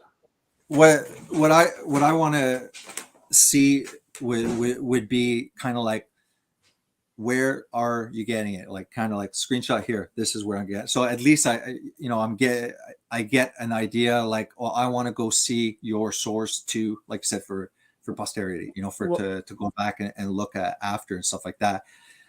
Because there are a lot of attacks as well there on the Bible, like all sorts of stuff. I have done my due diligence to challenge deferred myself. by our government, so that's suspect. For me, unless we're turning into we're getting closer and closer to completely like a genocidal government and stuff like that. The majority of the time, what I'm getting at is that anarchy, complete anarchy. Christians are not called to just completely, topple the government. They can do like civil disobedience, things like that, and not go against, God if the government's asking you to do anything. But again, Revelations is a great example of stand down because Jesus will handle everything later. And we should stand up to societal wrongs. We should get up, put our pants on, function in society, and use our beliefs to support societal things that fall into that view. 100%. But one of the things I would say us because they've diet left. When we do that. Pardon? One of the things that affects our ability to put our pants on and get up and do righteousness is our diet, because it affects the bacteria that's in our first brain. And when we were kids, we were told that our consciousness is ruled by our first brain. We kind of forget that as adults, but the government didn't forget it. They started playing around in there. Big pharma. And the way that you get rid of that, and this isn't new. They just had access to biological methodologies 70 years ago that they didn't have 2,000 years ago. But 2,000 years ago, the same type of parasitic consciousness that was trying to monetize our thought process knew that meat was a key component of monetizing the human thought process and making it submit to authority. And so it turns out that vegans don't do well with authority, and meat eaters kind of welcome it. They like babysitters, and they obviously they demonstrate the need for babysitters. And I figured out why that is. It's because we're the only primate that has the same digestive system as pigs. And so we turn into werewolves when we eat meat, just like pigs do. We can do it through an ice age. If we have to eat each other, we can do that. But if you start doing that when things are good outside and it's warm, you're just creating a parasite infrastructure inside your inside your gut biome that's dictating your consciousness in a way that's absolutely real. And Mark Passio goes into that deeply. It's a lot. Look, when you're getting into nutritional science and stuff like that, and you're starting to get into epidemiological, observational, now you're talking about links and risk, and majority of the population thinks that all these mean causation and stuff like that. I think that there's a historical precedence of eating meat. I think nutrition and physical generation shows that they were thriving on omnivorous diets. I think the majority of us are extremely sick because there are too many carbohydrates, and the fat that is heavily removed is replaced with seed oils that are high in omega-6, and they're oxidizing. So those seed oils are a lot of them I hate too. You're right. killing us. Okay. You and I agree on a lot of stuff about nutrition, and I would love to educate people to fill in the gaps about what vegans are missing. It took me a long time to figure it out, but I'm stronger than I've ever been in my life, and I'm pretty sure that I'm going to add 20, 30 years to my lifespan and keep the strength the whole time, as crazy as that sounds. And I've got 2,000 years of evidence to back it up. And then Schwarzenegger just did a documentary called The Game Changers, where he goes over the vegan athletes that are holding records in the top of their respective sports. And that's where I discovered the world's strongest man, Patrick Bonneman, or whatever his name is. And I started following his diet, and I've been kicking ass. I mean, even my amino acids, everything comes from plant-based. And the best argument I've ever heard is that we're missing B12. And I found out that even meat eaters would be missing B12 if it wasn't injected into the buttocks of the animals that we're eating. So they got ahead of this a long time ago by giving these supplements that meat eaters think they can avoid to the meat, so that they're not really avoiding anything. It's coming secondhand through the farming techniques, which I used to be a part of in Tennessee when I lived on a hobby cattle farm. We used to inject things into the cow for nutrients, but I didn't know what they were. But it's a bacteria that used to grow in the soil, and farming practices have ruined it. And so even the cows don't get it anymore. And so we have to inject it into them before we eat it. So I just get mine from a plant-based source that I pour in my shakes. And I don't feel like I'm a boy in a bubble or anything because I'm doing it that way. And I'm not missing anything. I ran 7 miles in less than an hour the other day. And for a guy that can bench 350 to be able to run 7 miles in less than an hour, only weighing 208 pounds at age 49, I didn't even hope to be able to do this stuff when I was a meat eater. I kind of felt sick, and I didn't know what it was because I was doing all this other stuff the same. The only difference was I was eating carcasses and milk and cheese and butter and eggs. And it turns out that's what William Bergdorfer was using to grow these things before they sprayed them into our gut bacteria. He was culturing them in eggs. So it turns out that all these vegetarians that think they're sidestepping something, that's literally the food of choice for Rickettsia helvetica and the other weaponized things that Fort Detrick has been working on for political control.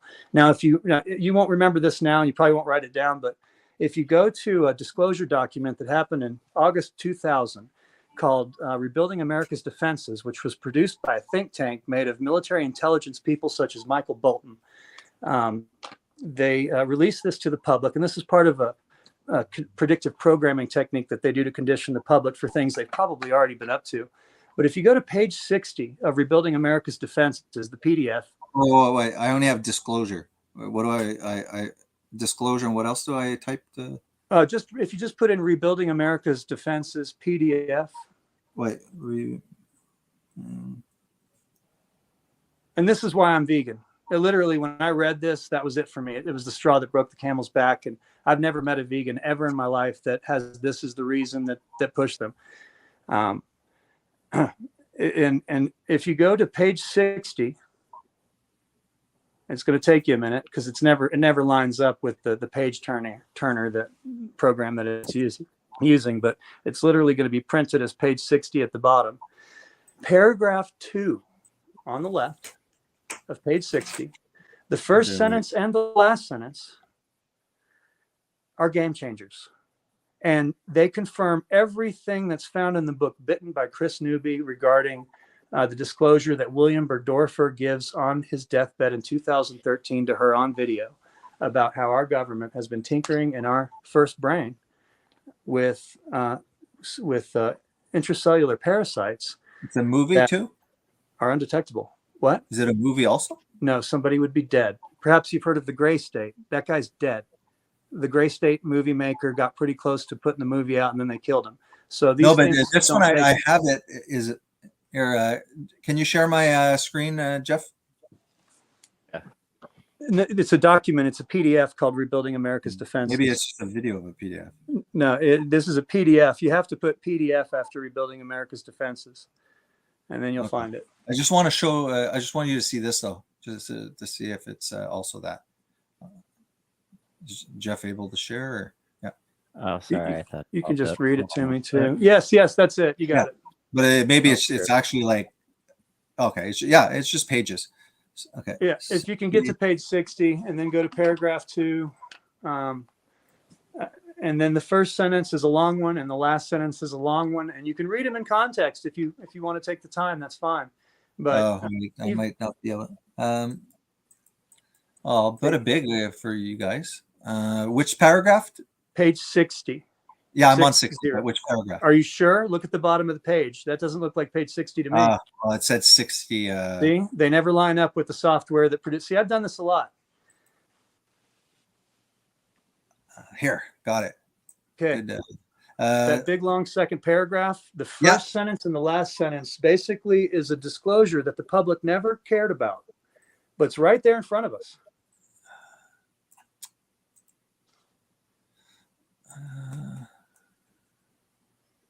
And this is 23 years before they ran the COVID op on us. You guys can check this out.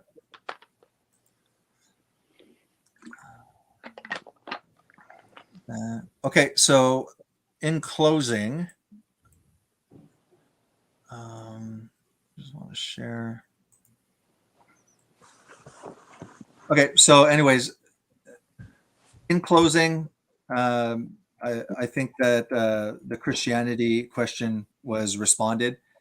I understand that you don't agree with perhaps the validity of what's inside or reliability inside, but I'm just saying, like, I do take it as reliable.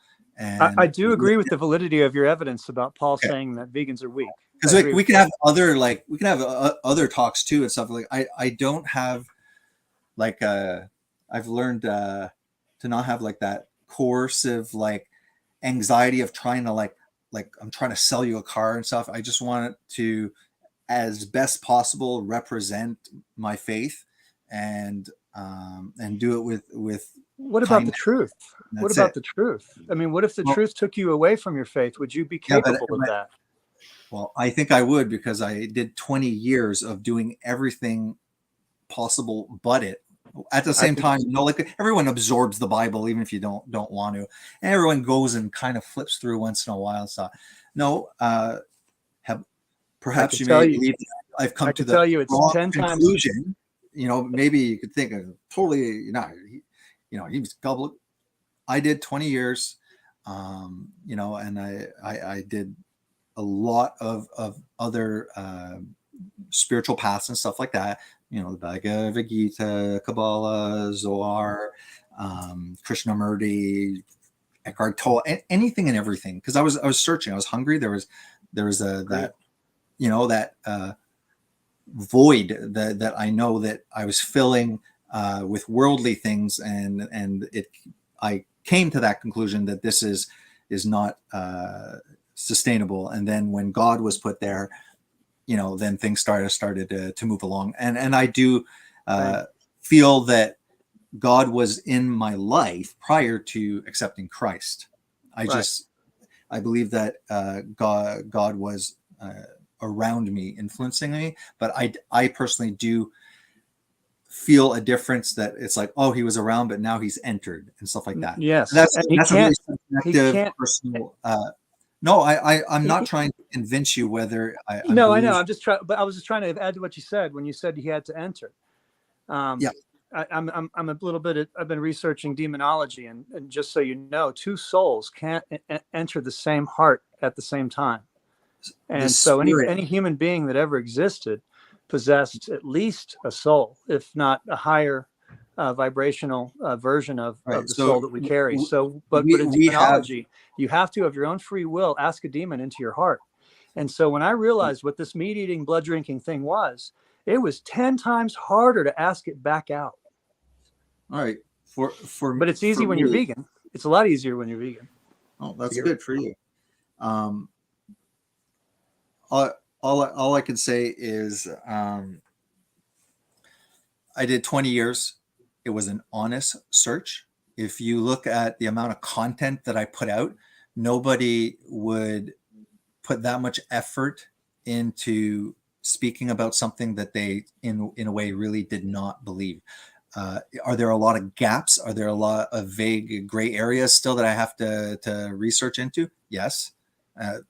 Everybody has vagueness and stuff like that. So, but I appreciate that. Me too. For me, it reached a certain threshold where there was enough evidence that I started to go, well, maybe I should try it open-mindedly because things were not working spiritually for me. So I basically said, God, I'm not comfortable with this Jesus thing. I said, but if this is the way that you want me to approach you, I don't want to be in rebellion, so I will try it. And my heart, as I'm trying this, that I'm even uncomfortable because I feel like this might be a bad thing, like you're hinting at. So I did that. I said the prayer, and I said, if this is the way, then yes, I do accept Jesus accept Jesus' atoning sacrifice for my sin, and yes, I do want the Holy Spirit to come and enter my life, and that's it. So I did do that prayer. And indeed, I did invite a spirit. And I think that that's the whole point, that the soul, is a vessel, And, no, the body's a vessel. Well, there's the body. The vessel. There's no room for anything else that's soul or better. Let me tell you what I see it. Yes, there's the shell, there's the physical body. Then within that, the way I see it, not making a statement of truth, is the soul, which houses your own spirit, free will, and your spirit, is, from a Christian perspective, is blind now to God. There is a sin that has occurred, and there is a distance now. There is a chasm in between. So agreed.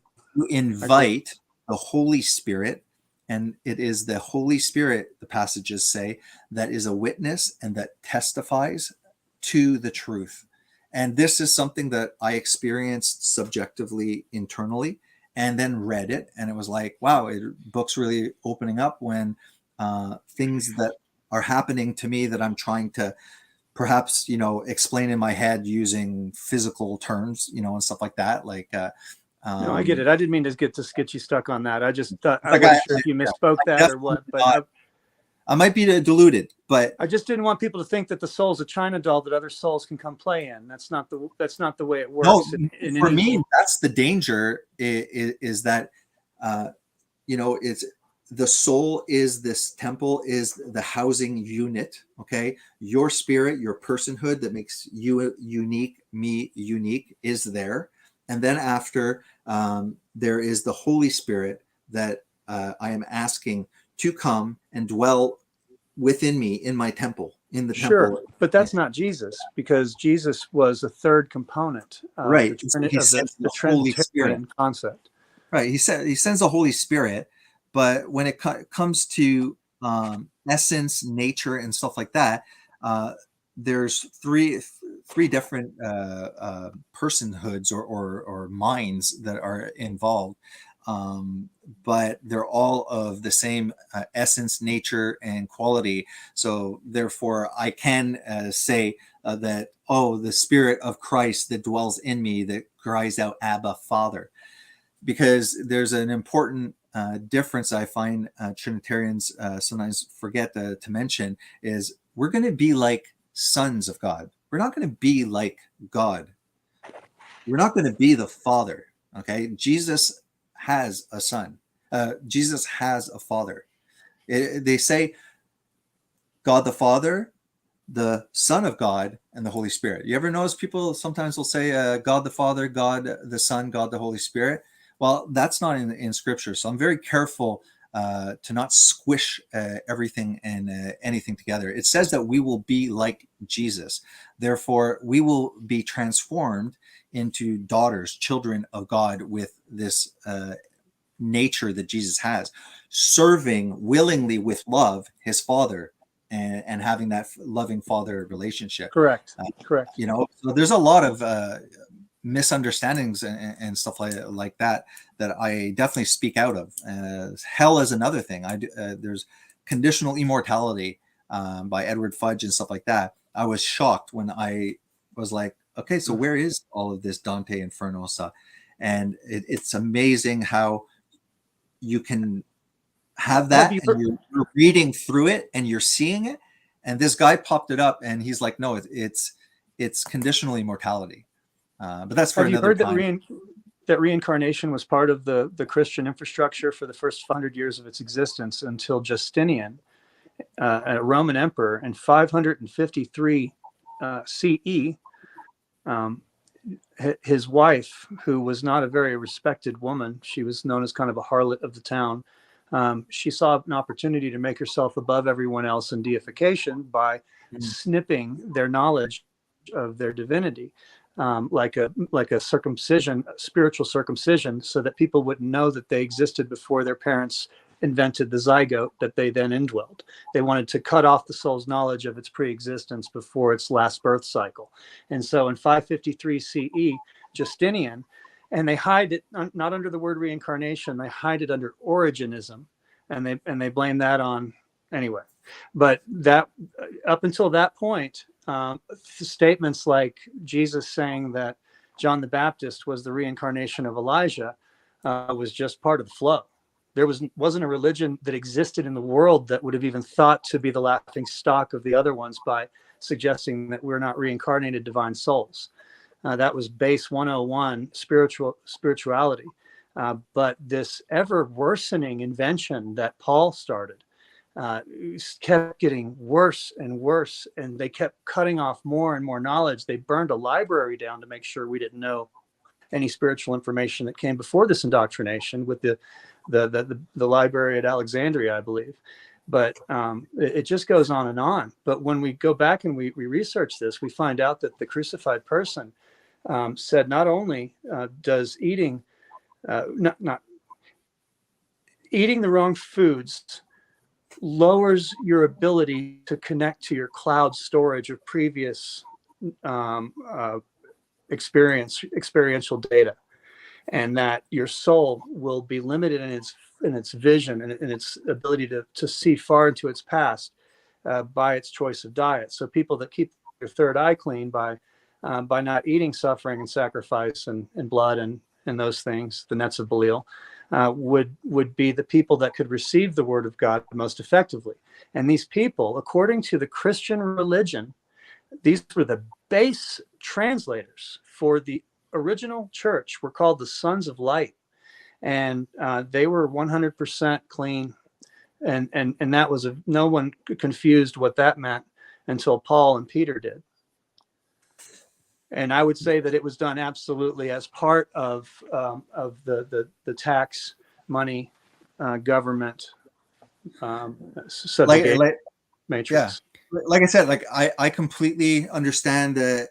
Let's say you went down another trail. You're like, hey, this is suspicious or something. I kind of live in the first century. I've spent the last 15 years.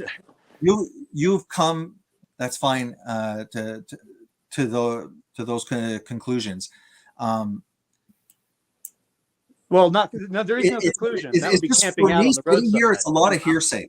You know what I mean? It's a lot of and I understand that for you were planning just a dialogue and stuff like that. So that's completely fine. It's just that me being invited. Is he muted? I can't hear him. I'm here. Can you hear me?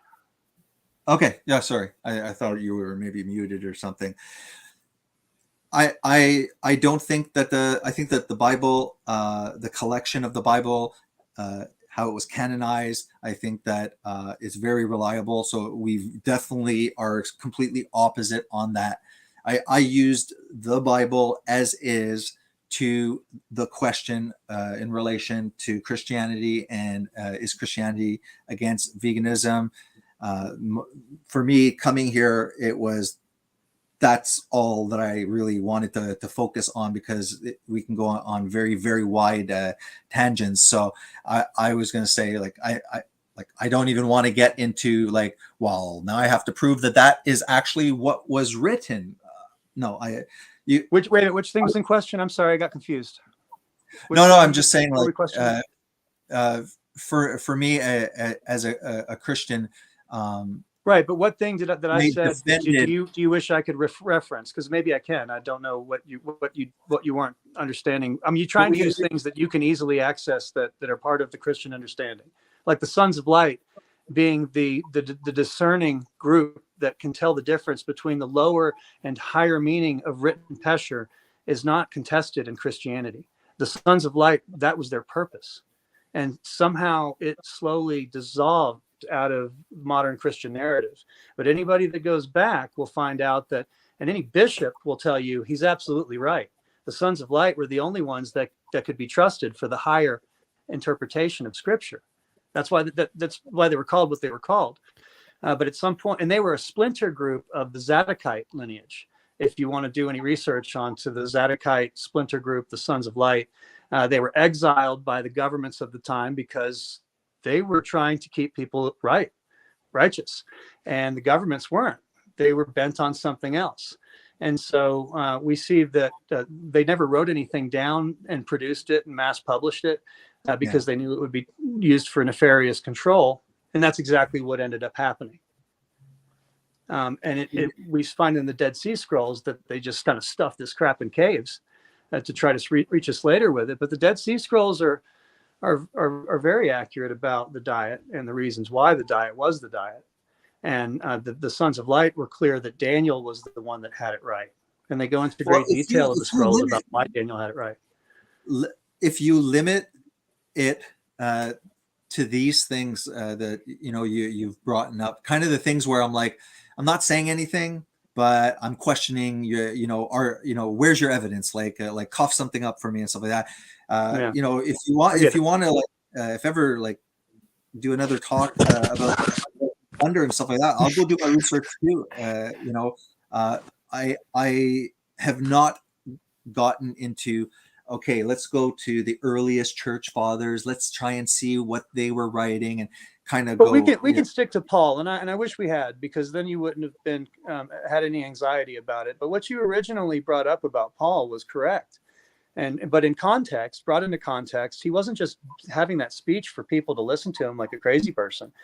He was in a situation. He was sweating in a situation where James was having a back and forth with him.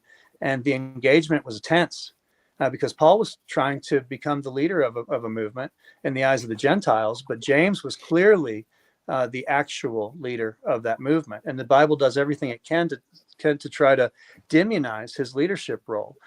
But James was anti-money and he was anti-meat. And Paul was scrambling to raise money and convert everybody to meat. And Paul was taking shots at James in public, saying, vegans are weak. And that wasn't a mistranslation. That nails it.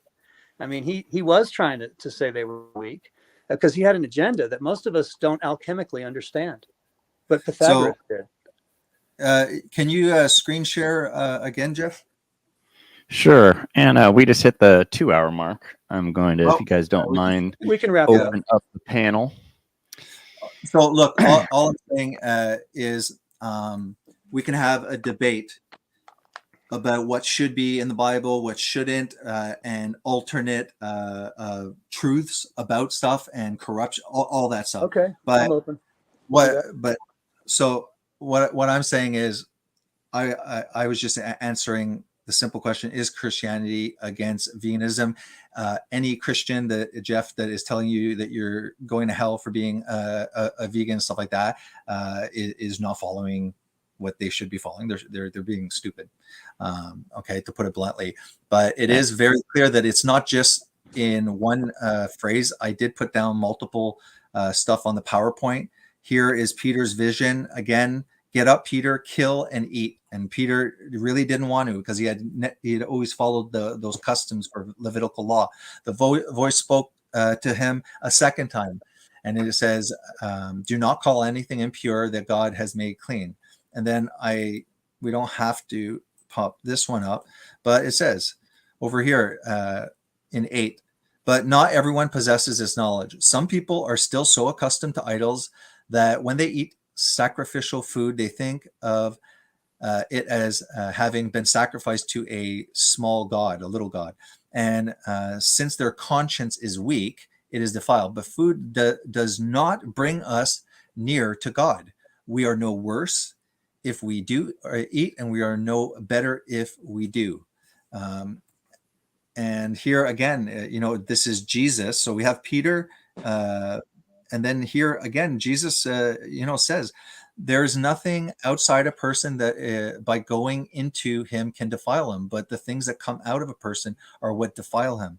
And when he has entered the house and left the person, his disciples asked again. And he said, do you not see that whatever goes into a person from outside cannot defile him, since it enters not his heart, but his stomach, and is expelled? Thus he declared all foods clean. That had a dual motive of making people eat meat and limiting free speech. This can be the conspiracy. It's not a conspiracy. It's right out there in the open. You're going down a route which could variably be the truth, and I could be deluded. And I know once you go down there, the next steps that build the whole thing. So you're making a lot of. They're telling you to eat whatever you want, but watch what you say. That sounds like something the government's been doing for far too long. Yeah, no, it's eat whatever you want, and don't put other people down for what they're eating. Yeah, because like the woke world we live in now. You can't say anything. But you can eat whatever you want. But all this has to do with spiritual matters. All that they care here. It's the same cult playing in this, doing the same thing, but 2,000 years ago, from that frame of reference, with the technology they had at their disposal, and they're doing the same thing now, just with a much higher set of technologies, including the shots and what they're spraying over us, according to William Bergdorfer, and the meat, it's what's for dinner, beef, it's what's for dinner, got milk. I mean, all those things are being subsidized and pushed on us cheaply as the low-hanging fruit on the dollar menu, while we're all suffering from 600 plus different misdiagnoses of a bioweapon that's undetectable by hospitals.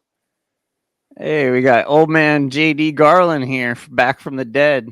How you doing, old man? Can you hear me, Jeffrey? Yes. Okay. I'm doing well. Got a new mic, I see. I can hear you clear now. Oh, good. That's good.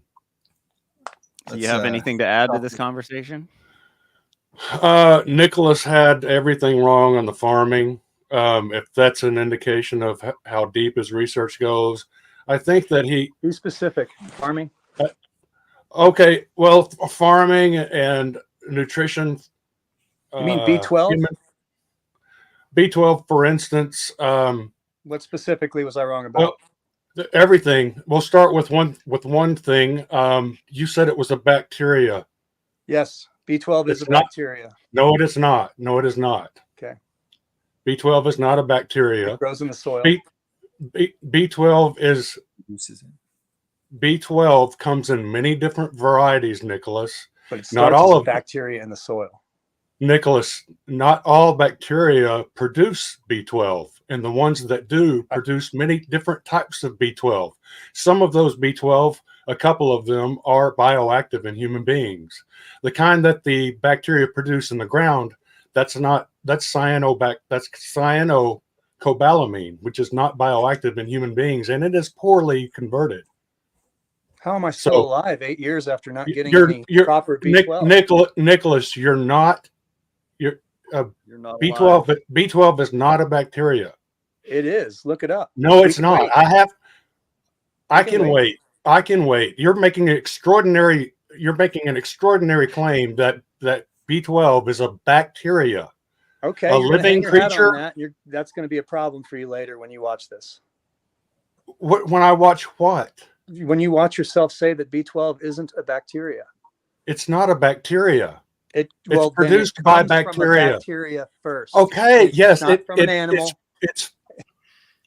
It's produced by bacteria. It's not a bacteria. Thank you. Thank you. You admitted that you were wrong, right? Because you just admitted that you said that B12 was a bacteria. All bioavailable B12 comes from Nicholas, a bacteria that grows in the Did soil. you or did you not say that B12 is a bacteria? I'm sorry. You're right. You're right. Yes or no? I got it wrong. I misnamed the bacteria species B12. You're right. I'm sorry. Can we move on to the part Garland, where you're you're looking wrong? a little rough, man. Thank you. Tell me how Thank you, B12 Jeffrey. comes from animals. Tell me how they have to eat it and we have to kill them first to get the right B12. Okay. And then I'll tell you why we used to shoot it in the ass of cows on my farm. No, you just admitted earlier that you don't know what they were shooting in the ass of those cows. And I've never I found shot out from my dad later. Nicholas, can you let me speak for a moment? Okay. You said a while ago that you were guessing. To this day, you don't know what they were shooting in those animals. Nicholas, you're Okay. spreading You're right. I didn't read falsehood. the ingredients list. We do not, by and large, it happens in isolated incidents where there's an animal that's ill, would conceivably be injected with B12, but they're not injected with B12 as a rule.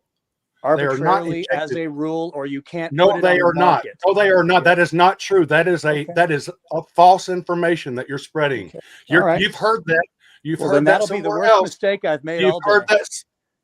No, that's not the only mistake that you've so far. You've made that mistake, and you've also said that B12 was a bacteria. So No, you that's were right. I wrong made on that both one counts. too. Damn it. You were wrong on both counts. I'll work So on it. here's how it works. Let's talk about a ruminant. Okay, Okay. a ruminant is out there supposed to be grazing on pristine grassland, which is 100 different species of grasses, legumes, trees, bushes. There's all kinds of plants in a natural habitat that these ruminants would naturally be grazing upon. And that's the same environment that I'm simulating here on my farm, and other people like Greg Judy, Joel Salatin, all over the world. We're moving. It's a growing movement where we're mimicking nature and putting these animals on grass and moving them about just like they would move about on a natural prairie. Sure. Like a rotational grazing, if you've ever heard of that. Sure. Regenerative I'm all for rotational it. grazing. I totally get it. Yes. Okay. So that's what I do. That's what other people, more and more people are doing that around the world. And that makes a lot more sense now that I know you're a beef farmer. I'm sorry. I wouldn't have gone into this No, he's a goat farmer. the way I did if I knew. I did. I still have some cows, but I transitioned into goats primarily. Yes. Okay. You transitioned your cows into goats? I transitioned the operation. Like trans goats? Trans cows have rights too. So they're out there eating this vegetation. It could be a little bit of twigs, some dead leaves, some live leaves, grasses, legumes, clovers, just, all these different species. They're getting a very large variety of nutrients in their diet. And that plant food is not to feed the cow. That's where I'm going to surprise you, is that plant food is not feeding the cow, because that cow has a rumen, and a rumen has a purpose, and that's to cultivate bacteria and other microorganisms, but primarily bacteria in the rumen. So in the first chamber, the bacteria is kind of introduced to the vegetation, and then it moves into the second chamber, and it's more bacteria and less vegetation. In the third chamber, it's mostly bacteria and all these other microorganisms, and a little bit of vegetation, and all of that is dumped into the true stomach, which is full of hydrochloric acid, where those bacteria and other microorganisms are killed and digested and absorbed into the bloodstream and assimilated into the body as all of those essential fatty acids, essential amino acids, the B12, which is at that point it's cyanocobalamin, and cows, unlike humans, are terrific converters of cyanocobalamin into methylcobalamin. And so that's why when you eat a wild bison that's not had any shots, it's full of B12 because the bacteria are producing it. But we can't use the kind that the bacteria is producing. The cow needs to change it into the bioactive version, which is the methylcobalamin. The cyanocobalamin, Nicholas, is not bioactive. I'm very impressed. I am impressed with what you're doing. I think that is one of the most modern, worrying about the human gut health and the way that you're producing the food for the cows is just extremely intelligent. I applaud you. And again, I'm not in this because I was looking out for animal rights or any, and so I'm, as a scientist, I'm very impressed with what you're talking about. But I'm living proof that you're wrong about B12. Well, and I'll challenge anybody to any type of endurance or strength test who thinks I'm wrong. And I'm 49, and I'll challenge anybody at any age.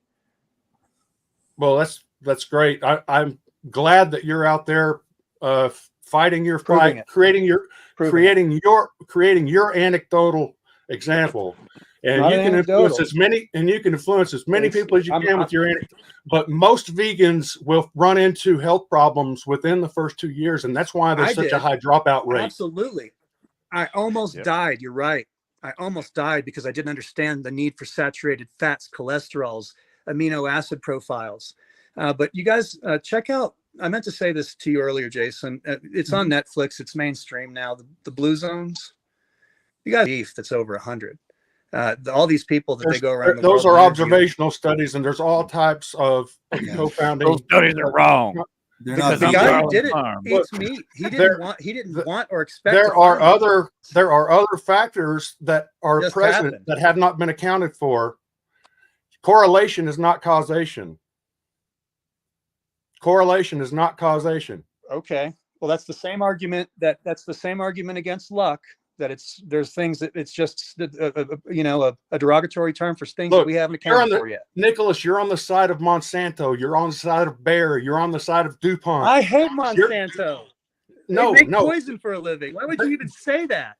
They're what's driving them right now is the vegan diet. That's driving. No, that's the government giving us Nicholas. Vegans eat. You get vegans eat. Vegans eat Monsanto more vegetables. Per capita. Vegans eat more ultra processed foods than any other group of eaters. Says who? Says you? You're right. They eat soy too. Shame on all those people. There's research to back that up. Yeah. I hate soy. I think soy. I agree with Jason about what soy does to the hormones. I think the reason of having such great look, is because it's not from soy. I'm eating the same thing that Patrick can't hear you, or whatever the world's strongest man is eating. It's all legumes and pea protein. Can I share one thing just about the omega 3s for plants? I'm like challenging everybody to. I'm from hemp seed oil. Go ahead. No, it's just it's stuff like this. Like if people want to be vegan, on the vegan YouTube, channels and stuff like that, they should be kind of going through and picking apart all the weakest angles. To be honest, to say like, yeah, if you want to do it, we're doing it for the animals and stuff like that. Watch out. There's certain things beyond B12 that can be an issue for people, and it can show up not immediately. It can show up years later. Over here, if you look, agreed. It says most more adults are B12 deficient. Meat eaters are not. Okay. when you cook beef, it destroys the B12 in it. So this idea that all Everyone meat eats eaters their beef aren't well B12 done. deficient is Everyone absolutely eats their ridiculous. beef well done, and no one eats sliver. Yeah, Okay, well, let me just that's you, dude. You're the I guy just who I eats just want to goats. bring this to the attention, because people will be like, no, I take the hemp seeds and chia and flax and stuff like that. I do get, you know, my chia seeds and stuff. I get my ALA, the omega-3 plants. I've seen this, and this is not a cherry pick study. Go see all of them. It's something that people should take into consideration. It says the parent fatty acid found in vegetable oils such as flaxseed or rapeseed oil is used by the human organism partly as a source of energy, partly as a precursor of the metabolites. But the degree of conversion appears to be unreliable and restricted. More specifically, most studies in humans have shown that whereas a certain, though restricted, conversion of high doses of ALA, that's the omega, to EPA occurs, conversion to DHA is severely restricted. The use of ALA labeled with radioisotope suggested that with a background diet high in saturated fat, which is really not often something that people are going for, but with a background diet high in saturated fat, conversion to the long chain metabolite is approximately only 6% or for EPA and 3.8 for DHA. But when you have a diet rich in the omega-6s, which we're all getting in any of the middle sections, always soybean oils, conversion, you half that by another 40 to 50%. Then go look at what EPA and DHA does in the body, especially for the brain. And it's like, why would I want to risk skimping on this? I want to thrive. I want ample. I don't want to get away with, while I'm not deficient. So there's these things that are bothersome. There's the BCO1 gene. And it's the same thing. Beta carotene oxygenase 1 is an enzyme which breaks down beta carotene into retinol, a form of vitamin A, and is encoded by the BCO1 gene. Efficient vitamin A metabolism is required for vital processes. There's some people that don't have this gene. It's like who's going to tell this poor sap that has no idea that they can't convert beta carotene? They're going to get. Why haven't they told us that 2,000 years ago we were living to be over 100 years old on average if we followed a perfect diet, as compared to one that says all food is blessed?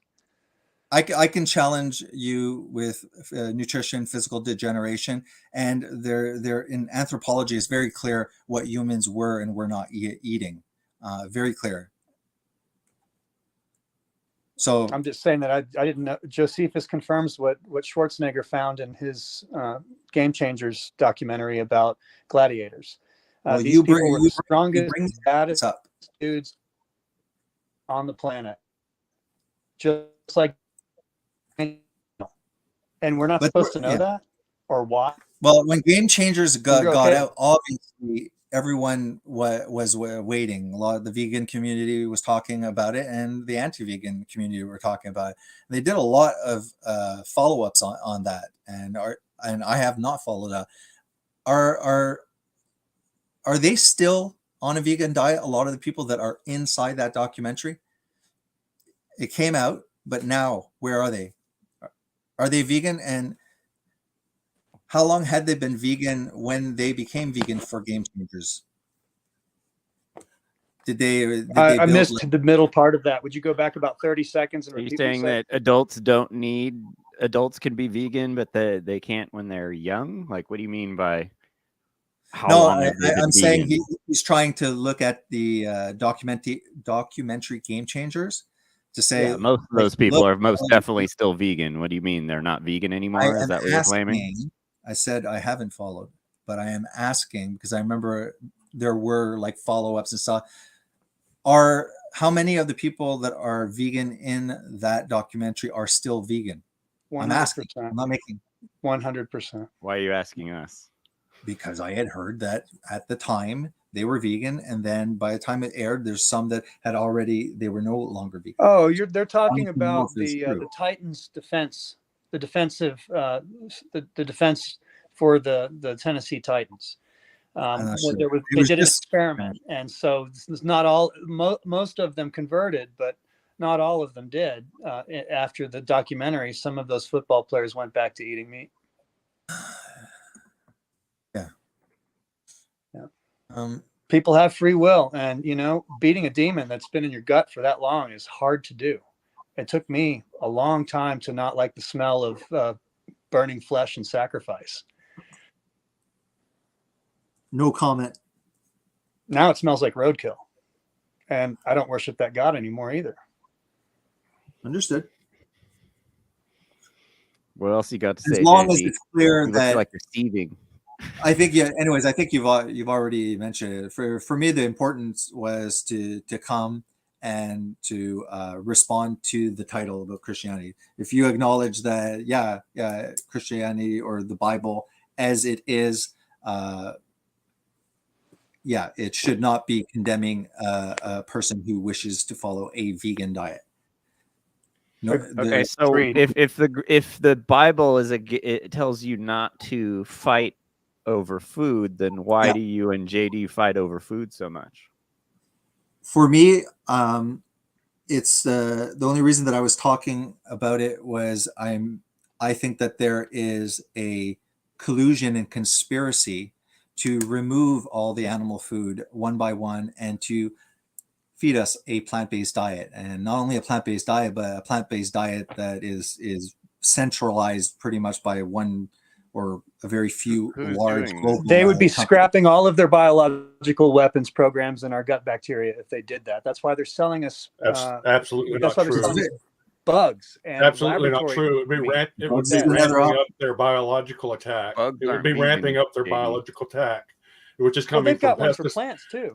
It comes from pesticides and the other petroleum-derived agrochemicals that are used in the toxic factory monocropping that produces all of the items on the vegan menu. Yes, they're controlling veganism is just more death, more poisoning, destruction of the environment, constant tillage, which causes desertification.